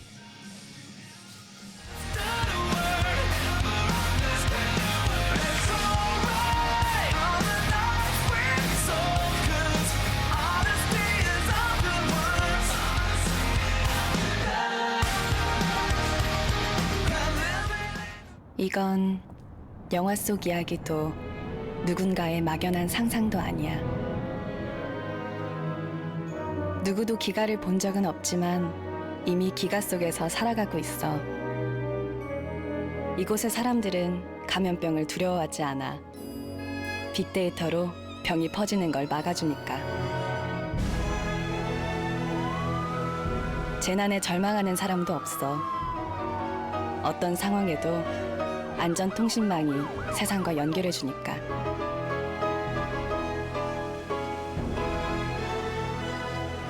에너지를 걱정하는 일도 없지. 복합 에너지 운영 시스템이 알아서 관리해주거든. 이것이 KT 네트워크의 힘. 미래는 기가로 이미 시작된 거야. KT. 그들은 실제로 존재한다. 우리들 주변 곳곳에. 우리는 그들을 리터너즈라 부른다. 리터너즈. 당신의 꿈은 무엇입니까? KT요! 기가! 대표 인사의 완성. 이런 멤버가 다시 모일 줄은. 이재동 선수예요. 김태경 선수 만나보겠습니다. 제재! 모여가지고 다시 게임 할 수 있다는 것에 기가급 특급 매치 결승전 경기만을 남겨두고 있습니다. BK 스타즈입니다. 정말 기쁘고요. KT업 기가!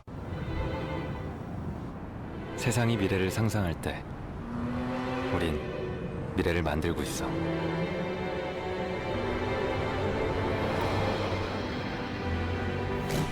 우린 자동차와 도로를 연결해 차들이 스스로 움직이는 길을 만들지.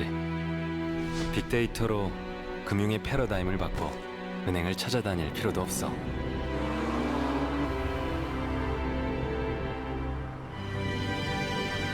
그래, 미래는 멀리 있지 않아.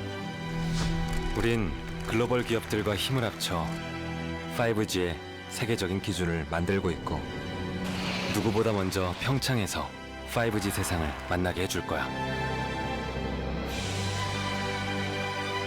이것이 KT 네트워크의 힘.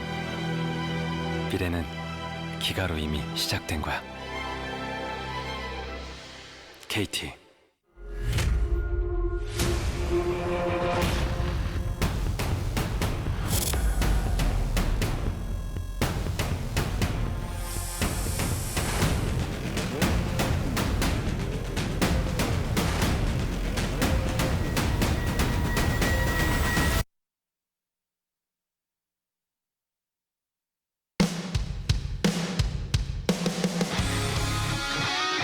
Welcome back, guys. This is the ASL round of 16. Stork, the first to advance straight up, undefeated so far this season, into the round of 8. And just actually incredible to watch this guy play at solid builds. You heard him say in the interview as build order versus I Am Mongoose, very well thought out, and he really credited a lot of his win to it. You know, sniping that shuttle was pretty nice there at the end too, but I mean, sometimes you just got it. So Stork's gonna make it out already, and that's gonna send us in to find out who the second player to advance tonight will be. Yeah, and truthfully, it could be any of these three, right? We have the defending champion. We have Light, who is a fantastic Terran player, and made some mistakes against Stork, but could have ended up winning that game. And I am Mon, who actually, most surprisingly to me tonight at least, is playing really, really well. Yeah, actually, even though he did lose that shuttle, and maybe that was a big sort of sinking stomach kind of feeling, everything else has looked actually pretty good. Yeah. And going up against Light, now this is what kind of confuses me here. During the group selection, he was like, hey, I want to play against a lot of Protosses. He's only got one matchup to practice, but he's got three relatively different players to practice against it. And watching his group stage games, even against, I think it was, he had 1-6 series versus Effort, where he played him twice. It wasn't really Light winning. It's more like Effort kind of threw queens into him and it didn't work, and it just looked a little bit shaky there. So really interested to see how good his TVP is, because it hasn't looked super solid in the past. Well, this is a guy that's very good at Protoss vs. Terran, so Light is going to have to bring his A game. Really, Eyewater won the last season on the back of this matchup. He did have a really strong win against, I believe was it Effort in the beginning? He did take out Effort. I believe he did at the very beginning of the tournament. So, he definitely played some good games against other races, but, at the end, it was very Terran heavy, and this guy crushed through. So, let's see what Light's got, man. Here we go.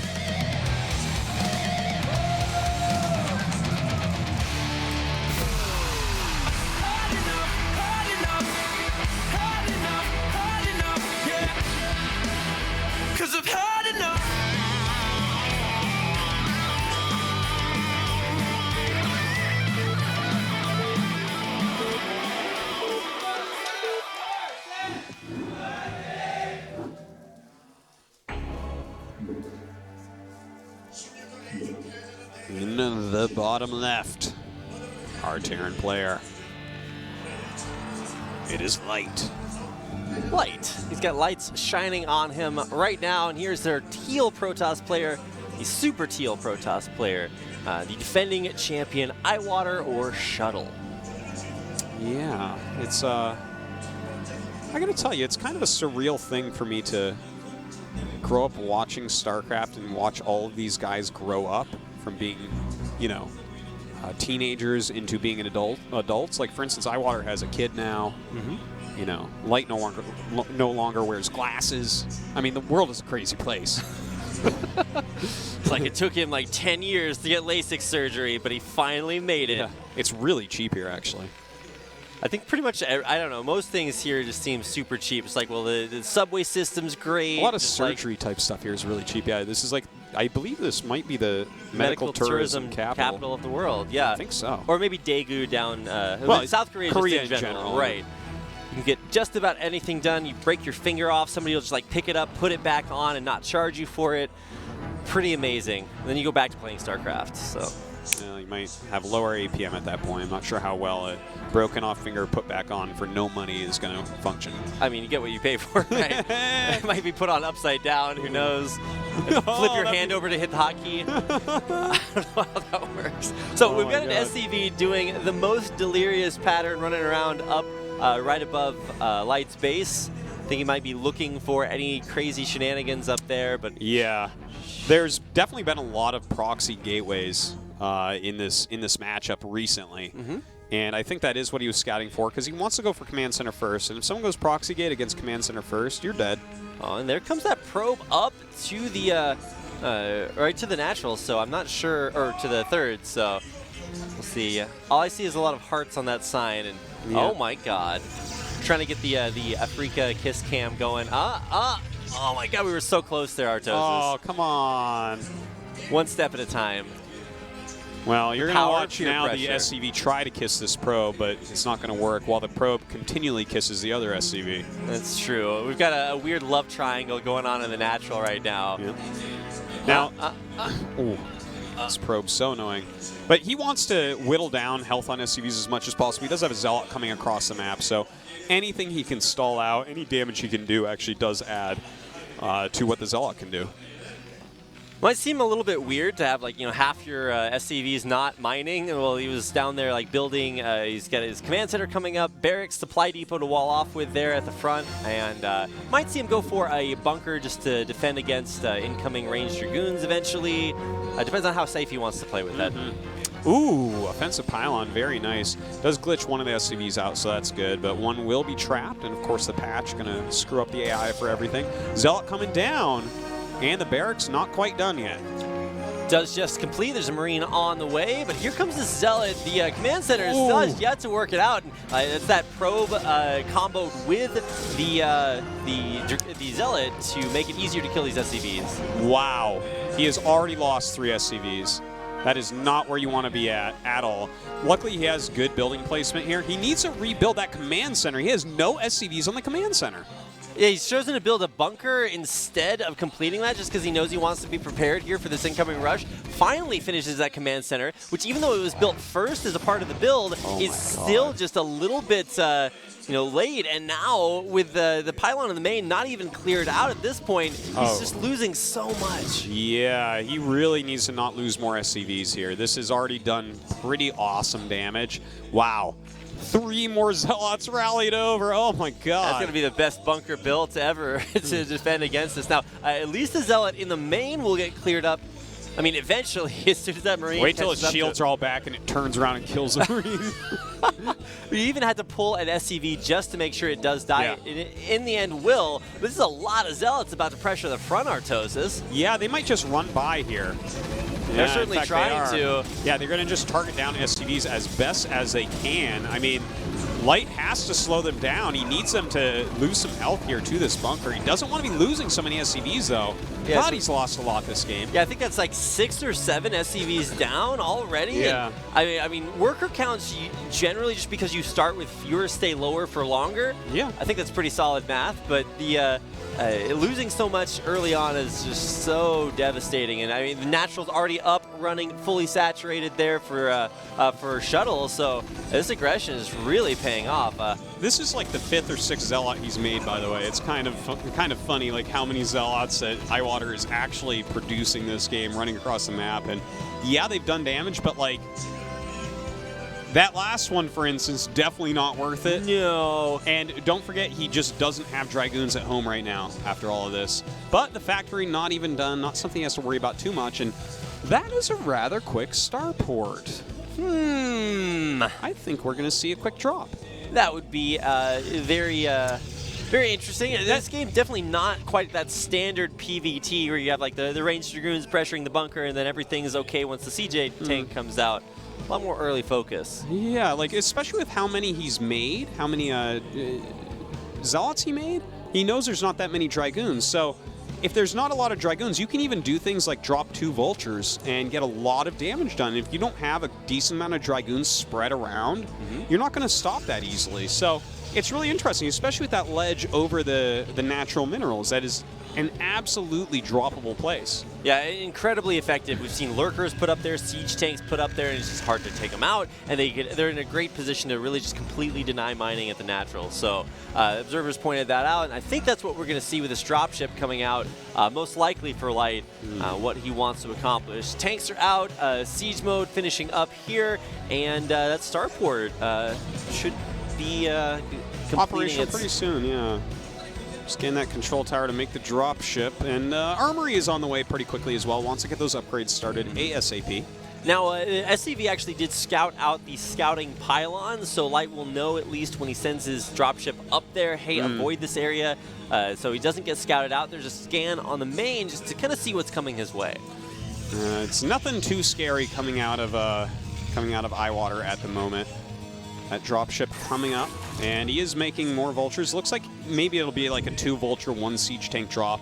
This could end up doing a lot of damage. Like if you drop the tank and it starts shelling away and then the Vultures go and chase probes, oh man. Yeah, you all of a sudden just have so much to deal with. Vultures, pretty infinitely microable, and tanks, I mean, the epitome of the set it and forget it kind of unit. Okay, he's starting to build up a Dragoon count. And, oh, look at that. Okay, he's actually going for the Citadel. I mean, obviously you want charge, but I wonder if you wants to go into like DTs or something pretty quickly. We'll see. Okay, so dropping off those vultures, you actually could drop the vultures directly behind the mineral lions instead, because there's a nice pylon wall there. But every probe forced to be pulled here from the natural. However, he does need to be a little bit careful with those dragoons, but just look at this placement right behind the minerals in the natural.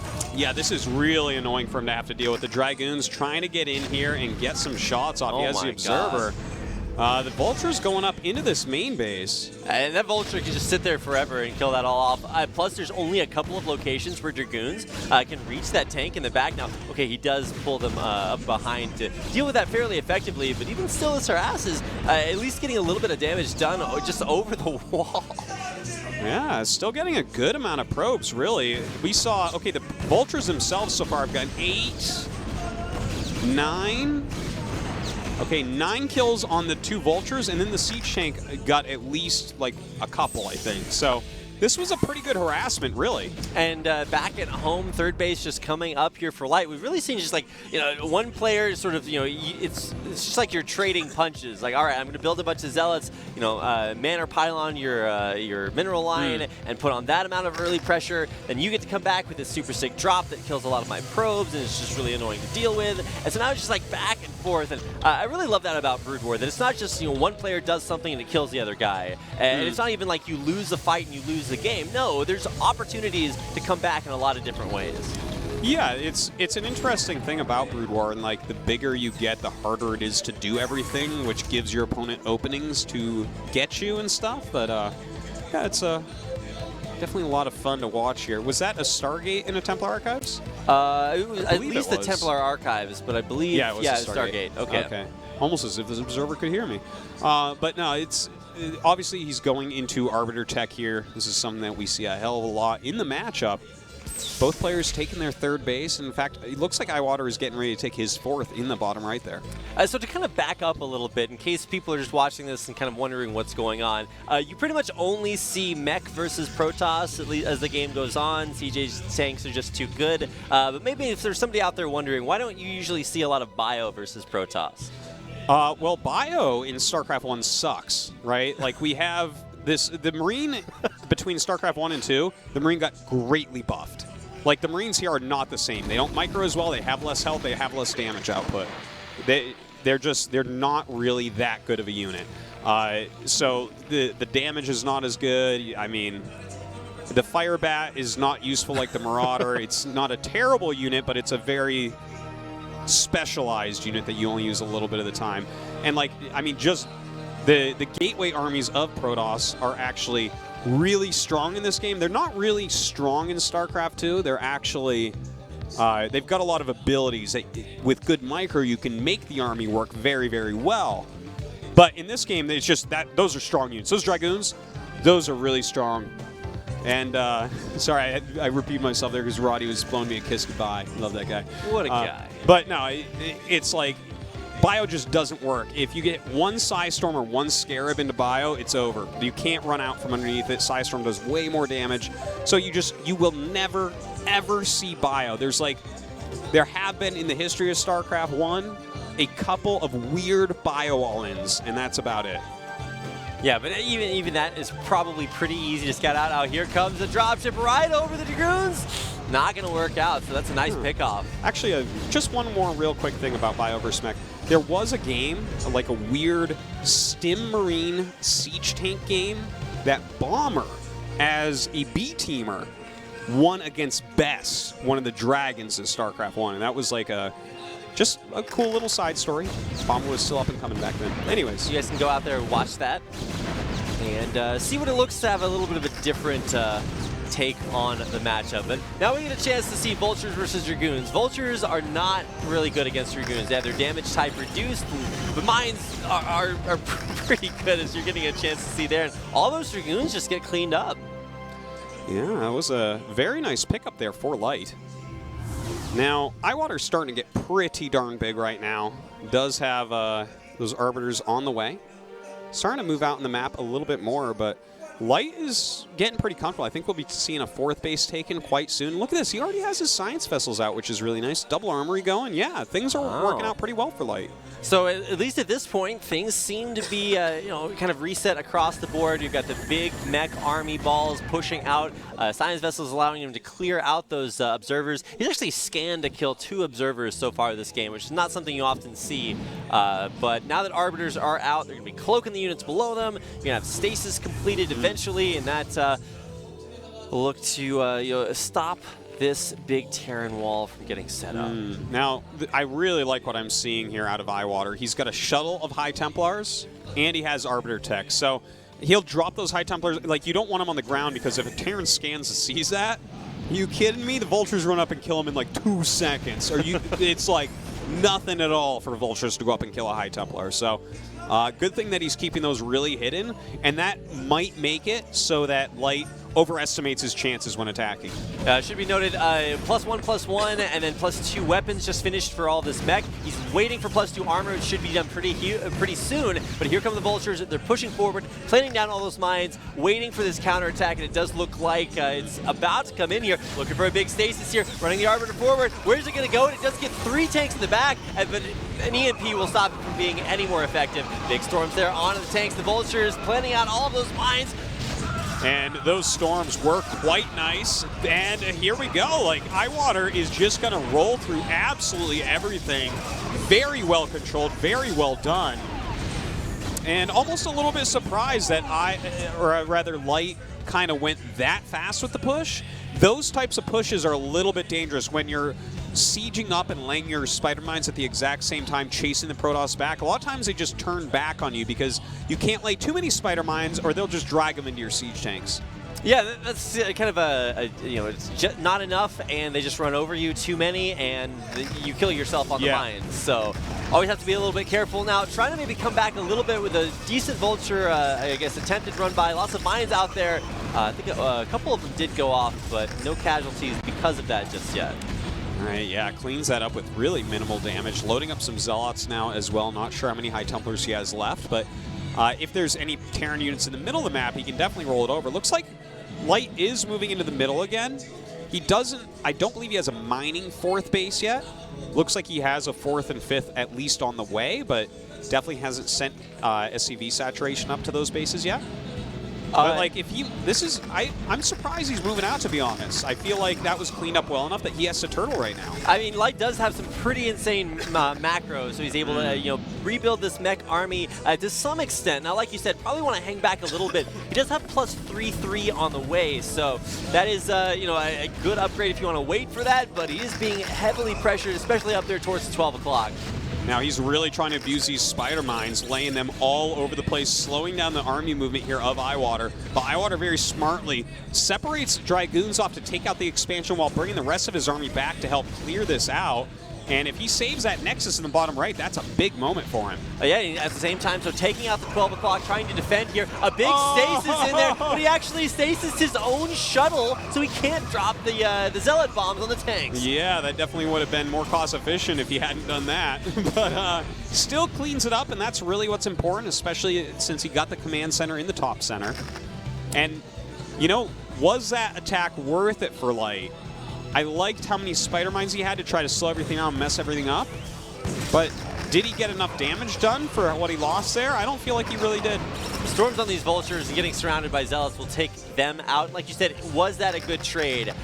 He didn't kill the Nexus, which is, I think, the big point of that push. Took out a lot of, maybe probes and units to deal with that, but at the same time, I mean, eventually it just becomes about how many bases you have up. This is some good Vulture harassment. Notice that pylon placement really screwed them up before, and he had to run all the way around with them. Still trying to get something done with these kind of over-micro, and a few units aren't going to do much more, but more Vultures coming across the map, trying to keep some pressure on, maybe catch some probes before cannons go into the bottom right. And just trying to shore up against these pushes, having pushed Light back a couple times. You know, if that doesn't happen at this point, Light's just got this huge 200 supply army, but having whittled it down a couple of times is just maybe making this mech ball a little bit too small when it comes to defending against these big Protoss pushes. He's only got 2 machine shops at home, which means his siege tank count goes up very, very slowly. So every siege tank he loses hurts even more. And here's the other big problem.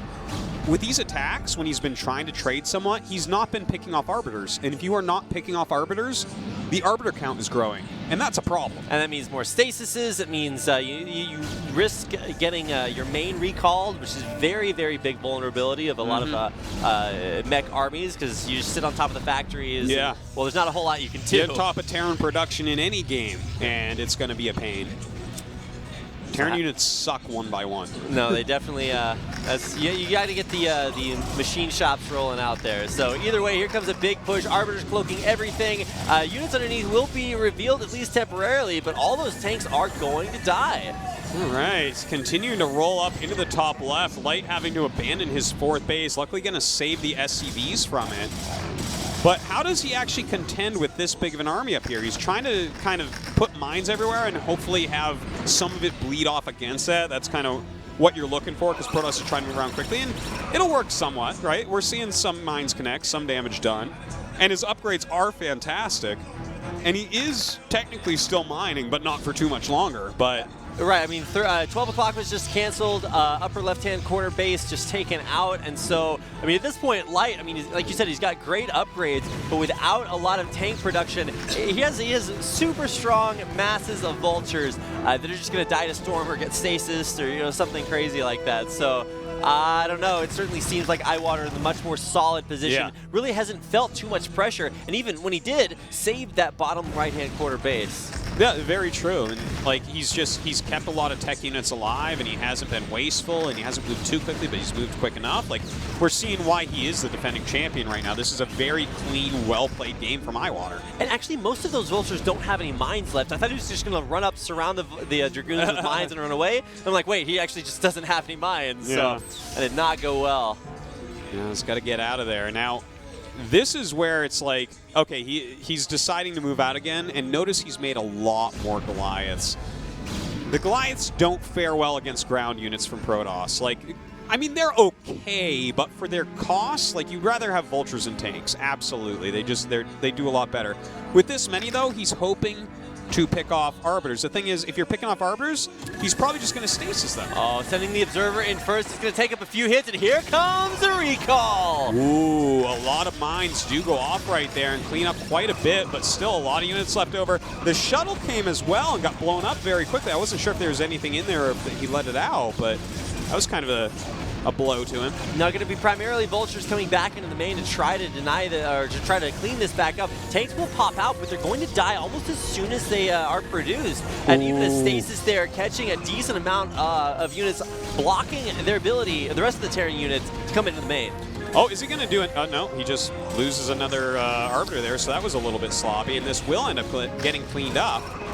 I thought something he was going to try to do there was stasis on the ramp. That's a little trick. If you stasis on the ramp, nothing can get up, and you can just kill the whole main base. It's the Stone Age force field, basically. Yeah. The Stone Age force field. That's really good. Yeah, it's like that obelisk that you see in the beginning of 2001: A Space Odyssey. Yeah.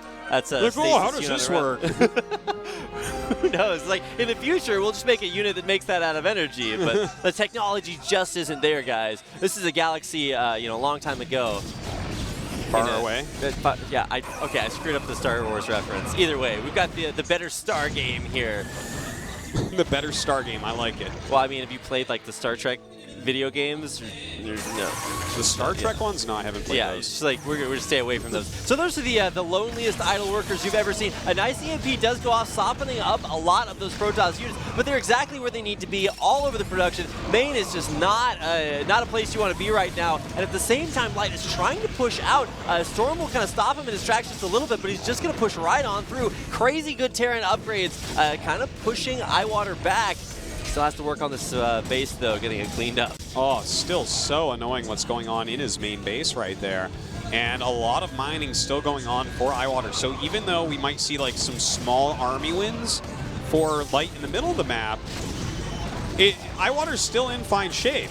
Oh my god, that one tank shot killing 3 Degroons at once. And so the main will actually be cleaned up. That Arbiter's actually going to go down to those Goliath shots, and this push just might be too big for Light. Eyewater going to get pushed back for the time being. Some more Zealots running into their doom.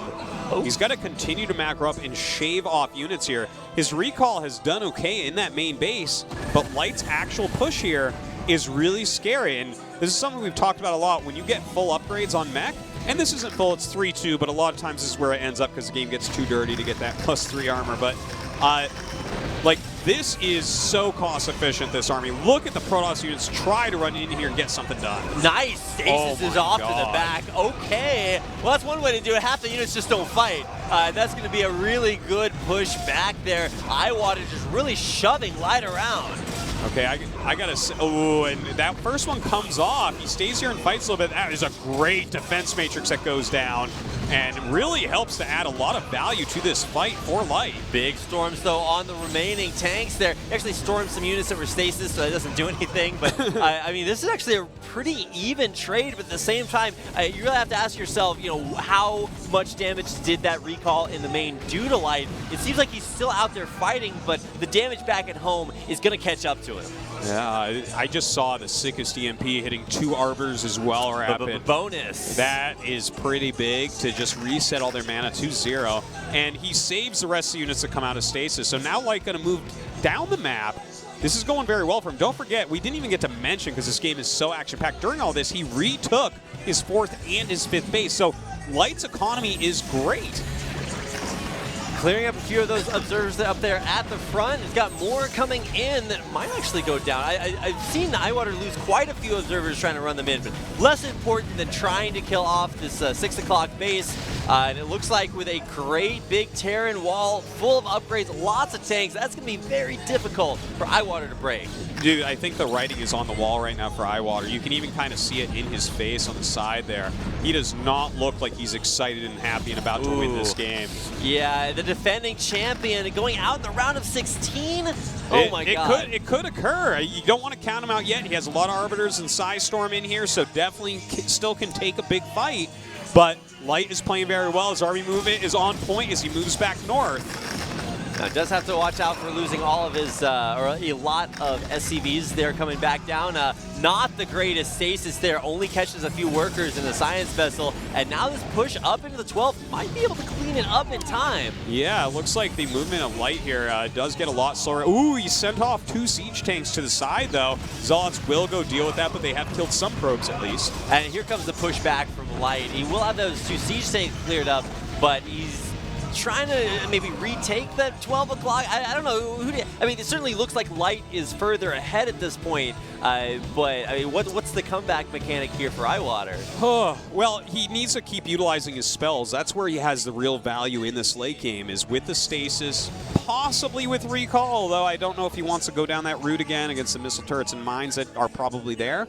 But also Psystorm. If he hits the good storms, if he hits good stasises, he can still be very cost efficient versus this army. EMP misses those Arbiters up there. I don't think it caught any of them. As it comes back in, a gigantic recall right on top of Light's tanks. He is going to siege up in the back line, but a money storm right on top of all of them will make them so easy to clear up for these Zealots. Yeah, but where are those Zealots? Looks like they get cleaned up before they can kill off those siege tanks. The rest of the army, which is very small, moves over to start picking off some SCVs, but very quickly Light is going to dispatch this.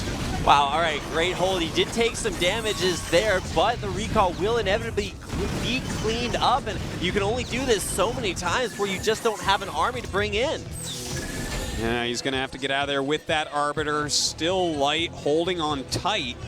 Has both those bases mining as Eyewater moves back up the map. Still has a lot of Arbiters out here as well. Not a lot of Dragoons with this army, it looks like. No, mostly Zealot and High Templar there in the back. One Zealot soaking like 8 mines there. And he is going to run the rest of them forward, but big storms there onto the Vultures will at least force them to reposition a little bit. A lot of tanks behind them, though, should be able to clear most of this Protoss army up. Yeah, some storms going down, kind of thinning everything, and that's it. GG, our champion, goes out 0-2. He played 2 games of the season of ASL, and he loses. To show you the difference in skill level between last season and this season, and not saying that like maybe he had an off night as well, but like this season is so serious. This season is so for reals. Absolutely, super serial Arthrosis. Changing of the guard, if you want to look at it that way, with now all of the biggest names in World Pro Gaming coming back. Yeah. Well, the change to the guard I almost feel like is when Iwater won, and now it's a restoration of the previous guard, where players like Light don't lose to players like Iwater. You know what I mean? They've been hiding underground for many years, honing their skills. Now the mole people are tunneling to the surface to take out the human race on top. That time it's actually the human race taking out the aliens. There's Light, did kind of get his wish in a Protoss group to show what he can do, taking out the defending ASL champion. Yeah, this has to be a very upsetting result for Iwater, obviously. You know, having won that last season, what a big moment in his career, and then to go out in the round of 16. You know, it's so rough. I hope that he practices really hard and he gets to qualify for the next Brood War tournament, because that's not how you want to go, man. You don't want to just be completely forgotten now that all the other guys are back that were like kind of always better than you, and then you're just gone forever. You want to show, no, I rose up to the level. I'm going to stay here. And to be honest, that game was pretty close. Like, he could have won that. Yeah, it was definitely very close. Like you said, the spell usage, what it really came down to, that final recall just getting cleaned up, and he just didn't have anything to back it up afterwards. So for Shuttle, maybe a little bit of an early exit, but always nice to see guys like, you know, Stork come in and make it out of the group, and now Light kind of poised to do the same thing. Okay, well, the loser match is over, which means it's going to be I Am Mong going up against Light in our final match of the night.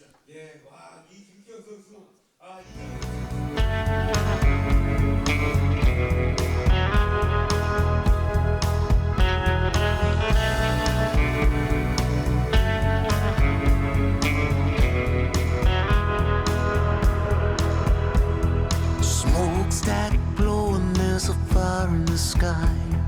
Fahrenheit rising up higher than high. Pressure's building up, sparks are gonna fly. I know where this is going when I look into your eyes. I know where this is going when I look into your eyes.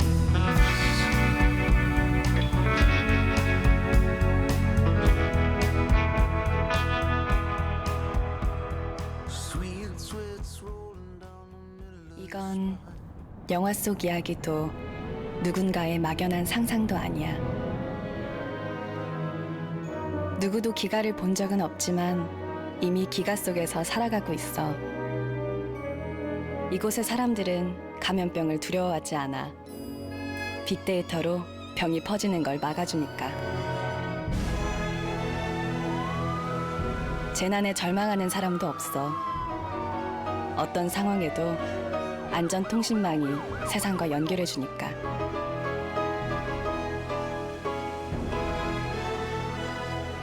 에너지를 걱정하는 일도 없지. 복합 에너지 운영 시스템이 알아서 관리해주거든. 이것이 KT 네트워크의 힘. 미래는 기가로 이미 시작된 거야. KT. 그들은 실제로 존재한다. 우리들 주변 곳곳에.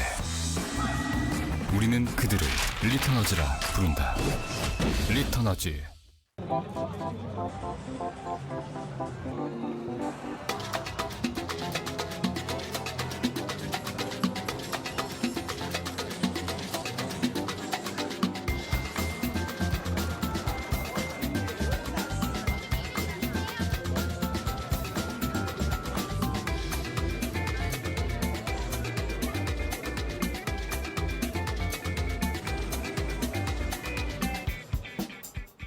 이거 효과가 진짜 예뻐.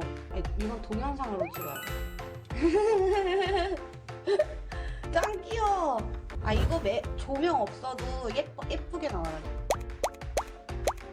이거 스노우웹 진짜 대박이야. 아 텍스트도 쓸 수 있네. 아, 이렇게 쓸 수 있구나. 단체로 이렇게 고양이가 그려져. 이렇게. 저것도 같이 와! 땡기시고! 댄스 도와의 결선 무대를 시작하겠습니다.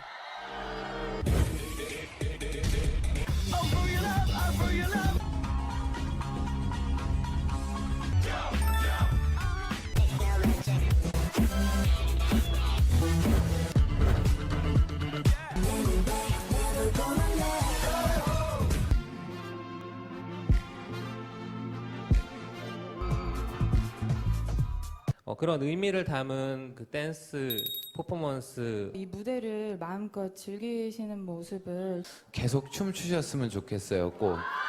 네. 1등은요 축하합니다. 2XC 축하드립니다. 와우.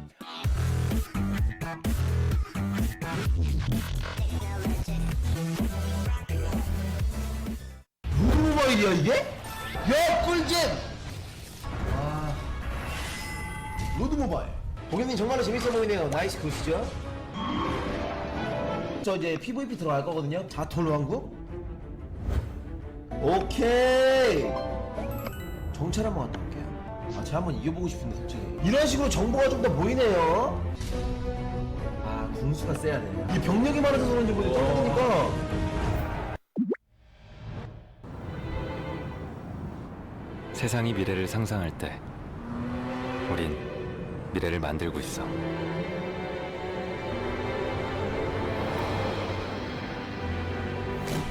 우린 자동차와 도로를 연결해 차들이 스스로 움직이는 길을 만들지. 빅데이터로 금융의 패러다임을 바꿔 은행을 찾아다닐 필요도 없어.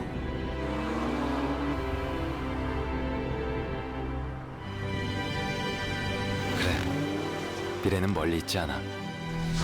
우린 글로벌 기업들과 힘을 합쳐 5G의 세계적인 기준을 만들고 있고 누구보다 먼저 평창에서 5G 세상을 만나게 해줄 거야. 이것이 KT 네트워크의 힘. 미래는 기가로 이미 시작된 거야. KT.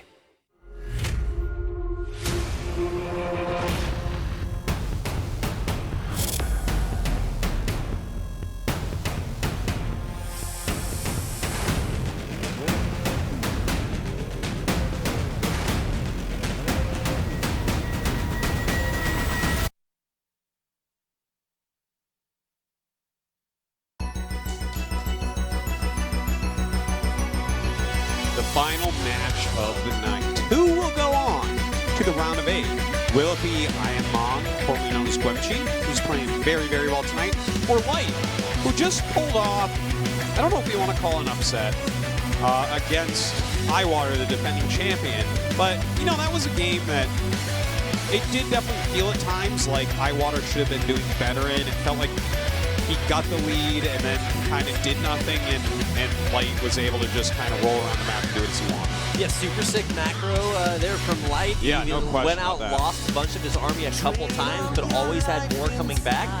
Got the upgrades that he needed and was really just able to push out and take some big engagements. Like you said, Eyewater maybe a little bit shaky. Some of his stasises were just not that great. And you miss your spells. You have some like questionable recalls that one at the end just getting cleaned up, and along with it, his chances go out, and they end at the round of 16. Light moves on to our last match of the night. Yeah, that's too bad about Eyewater. Hopefully we'll see him back in the future. But now it's time to see. Is Ian Mong for real right now? Is he going to take down Light? Is he sorry, Miss Jackson, for being for real? We'll find out. He's going up against this guy. Gwemchi or I Am Mon coming out. A little bit underrated coming into this. He looked super solid in his first game, and then a little bit lackluster. But, I mean, maybe that's just Stork the guy kind of putting him in his place. Yeah. Still more than capable of advancing. I tell you, he looks very much improved from the round of 24, so I'm very happy to see that. I want to see this guy taking the game seriously. I don't care if your job is professional professional streamer. I want to see Brood War, man, at the top level. Let's see it. Well, here we go, getting into our final game of the night. This is your last chance to tell your friends about the best game on right now. Light versus I Am Mon coming up for our final game of the night. We're about to finish up Group A here in the round of 16. So let's go ahead and get in the game.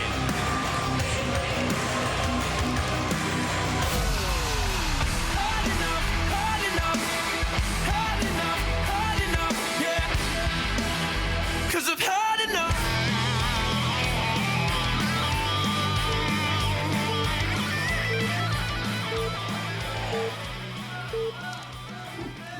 Our final map will be Circuit Breakers. Yeah, I thought it was only one circuit breaker, and then I realized, well, you kind of need more than those, because there's probably more than one circuit break. Probably. We'll find out. All right, let's go ahead and introduce our players. That is our Terran player, Light, in the upper right-hand corner of Circuit Breakers. And his opponent, it's I Am Mong, formerly known as Quemchi. Yep. Just realized that all of those, the sort of Harry Potter style of glasses actually tilt in a little bit, so it's always nice to see the glasses meta. You know, it's changed a little bit since the old days of Brood War. Absolutely, yeah.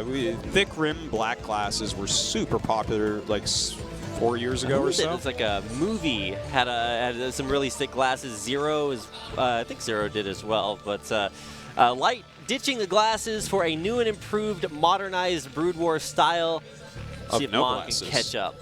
It's like, look at me, I get healthier as I get older. Oh, definitely not what's happening to me right now. Me either. All right. Excited to see what the opening builds will be from these guys. No proxies or anything, nothing too crazy. Will Light be going for a command center first? So we get to see another TVP. Also, a drawing of a monkey on a sign, which, while completely related, not necessarily what I was going for there. So another TVP, but this time with a different Protoss player in a different style, with now a different opening. No longer a command center first, going to start things off with the barracks. Okay. So not showing the same build twice. Probably pretty smart here from Light. Yeah, probe going to come out. That is a Nexus first, though. Okay, so Nexus first against Barracks first means there definitely is the opportunity for aggression to kind of punish that? Yeah, there is. Like, you can do a Marine SCV pull. I generally don't like them. They don't work as often as they fail, it seems, in pro games. It's just kind of one of those things where when you get very good decision-making and control, it's hard to kill someone with Marines and SCVs because you can out-micro them pretty easily when you get a Dragoon out. Yeah, both players scouting the wrong direction, so now we're going to head back across the map and see if they can find each other. This is, I believe, our biggest map of the pool. Actually, no, I think it's the same size as Benzene, but either way. It's going to be a little bit interesting to see how this affects things, because now it's going to appear as if Light is scouting the wrong direction, whereas, no, Light is scouting the right direction. It's I Am Mong that's going to scout the wrong direction.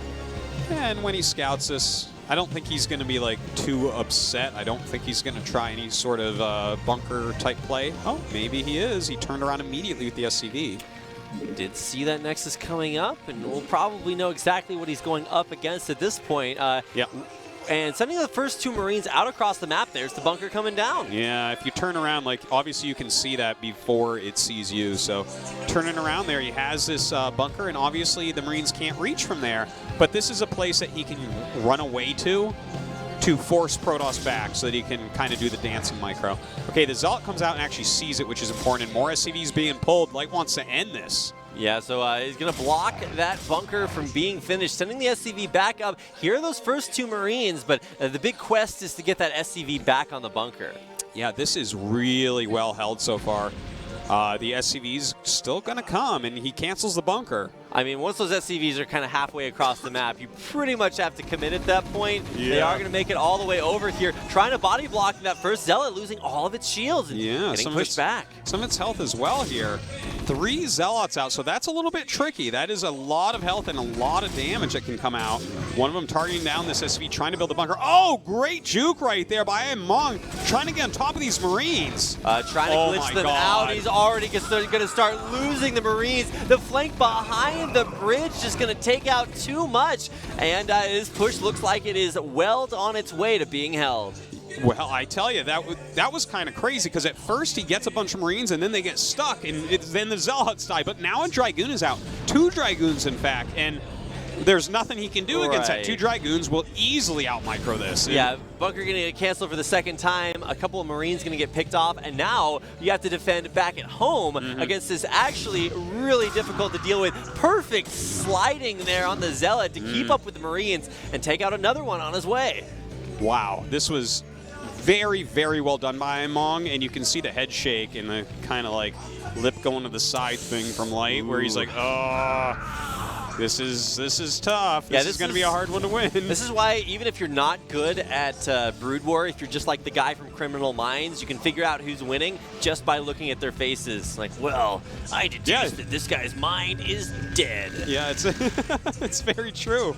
You can generally tell that. Maybe not if some of the more emotionless players are playing, but in this situation, right, he pulled a lot of SCVs, lost quite a few of them. He killed no probes, didn't really delay mining time. It's just like he killed a few Zealots and that was it. So this was a great hold by Mong, and like I was saying, like that, it just generally doesn't work, the SCV Marine. And yeah, I don't know. It's kind of weird that we are seeing this much of it. Now, we talked about how you generally want mech versus Protoss. There's the Academy up and spinning. Okay, so here is what I think that is. That is not stim, that is range.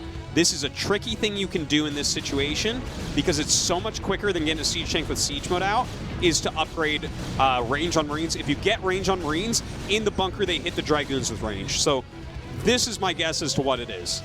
Yeah, it has to be that. There's no way it's anything else. Yeah. So this is a good. I like this play. I've done this a lot in the past to hold against this. But this is, he needs more SCVs up repairing this right now. Yeah, he needs to lift his barracks. Yep. He needs to use more surface area. This is a problem. Oh my God, Mong coming in, sniping these SCVs right now. This is absolutely brutal. Pulling as many SCVs as he can afford to, but there's just not enough repairing that the bunker there. Trying to get more surface area up. The bunker's holding, but he's just losing so many SCVs. Yeah, he really is. And all he's getting off of this is damage on Dragoons. Maybe a few will fall, but the amount of SCVs that they've killed here is brutal. Now, range does complete there, if I'm not mistaken. Yeah, so the Dragoons will be forced to pull back, but just so many dead SCVs. You actually saw he was confused just for a moment. He was like moving the Dragoons. He's like, wait, are these all in? Oh, okay, you got range. So, anyways, he killed a lot. And this is, like, exactly that run forward is, we talk about this a lot with these types of builds where you get the later siege tank. You can lose a lot of SCVs to a very strong and decisive Protoss He's just going to player. bust him here, too. There's not enough SCVs to pull to continue to repair that, and too many Dragoons will burst it down. I don't care how much range you have on those Marines. They are dead. Yeah, this is really rough. Luckily, he does have siege mode, though, and that will save him once again. Oh, my God, but just barely clinging on. This is where you got your fingertips on the edge of the cliff, and your fingers start slipping off, so you, like, grab on with your eyelids, and you try to hold on, but it just doesn't work, because that's not what eyelids were made for. You got to work those eyelids out every day if you want to do that. But we have a Dark Templar drop coming up, the dirtiest of all builds. This is the get out move. The build that created salt within RTS games. Okay, this is like you drop off some DTs in that main base, and if you don't have detection, the game is over. He does have the Academy. Okay, he's adding scans now. We'll have to see how this goes. Like, you really want a missile turret in every location against this. And you're not really going to build missile turrets. You're thinking, okay, well, I lost a bunch of SCVs, got to replenish those. I lost a bunch of Marines that I've now upgraded that just aren't as good. And you need to defend against Dragoons pressuring your front, not against shuttles coming in to drop off DTs. Okay, he scans once, sees that. He will not scan again. He needs to save that one scan, and he needs to get missile turrets ASAP. Luckily, he also saw the other tech coming, Stargate, so he knows that it is going to be Dark Templars, probably a drop of Dark Templars, and that's going to go right into Arbiters. He has a lot of intel, but let's see how much damage this does. Yeah, it's all about what you do with that intel. Here comes the first shuttle. This does have those 2 Dark Templar in it, and there's not that Goliath at the front, and here come these DTs, dropping off 1 in the main and then going to shove the second one in the natural. Yeah, he's spreading out. He knows that 1 scan was used. Okay, if he can get out of range. Oh my god, that was a bad scan. That was a bad scan. You have to wait until you have enough damage to one-shot it. Oh, and he drops off actually Zealots on top of 1 tank, taking it out. Now that shuttle's going to get a little bit low to those Goliaths in the back line, but actually still in a great place, trying to keep the SCVs up at the front and away from all this, glitching out that Dark Templar, so it's not dealing that much damage, but he doesn't have anything to deal with it. And GG! Wow. Congrats to I Am Mong, aka Yumchi, going on to the round of 8. You're like, very well done by him. He did everything super well today. I'm very impressed with the improvement in his play, and he's looking much more like his former self than like a streamer to me. Yeah, and congratulations to him, a guy that we maybe underestimated coming into this group. I absolutely did. Making it out along with Stork, one of the 4 best players in the tournament that maybe people didn't expect to make it out as either. He's 4-0, or Stork 4-0 as he advances, and now I Am Mong, took the long road home.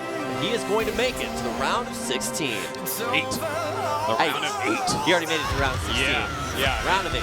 Pretty crazy. Very, very well played game. Light, I'm surprised he did the SCV Marine all-in.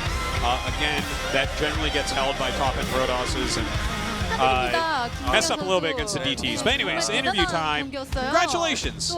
I Am Mong. 소감 들어봐야겠죠? Great game there in that final match. 진짜 근데 아까 제가 패자전 기다리면서 두 선수 경기력이 너무 좋아가지고 진짜 걱정 많이 했거든요.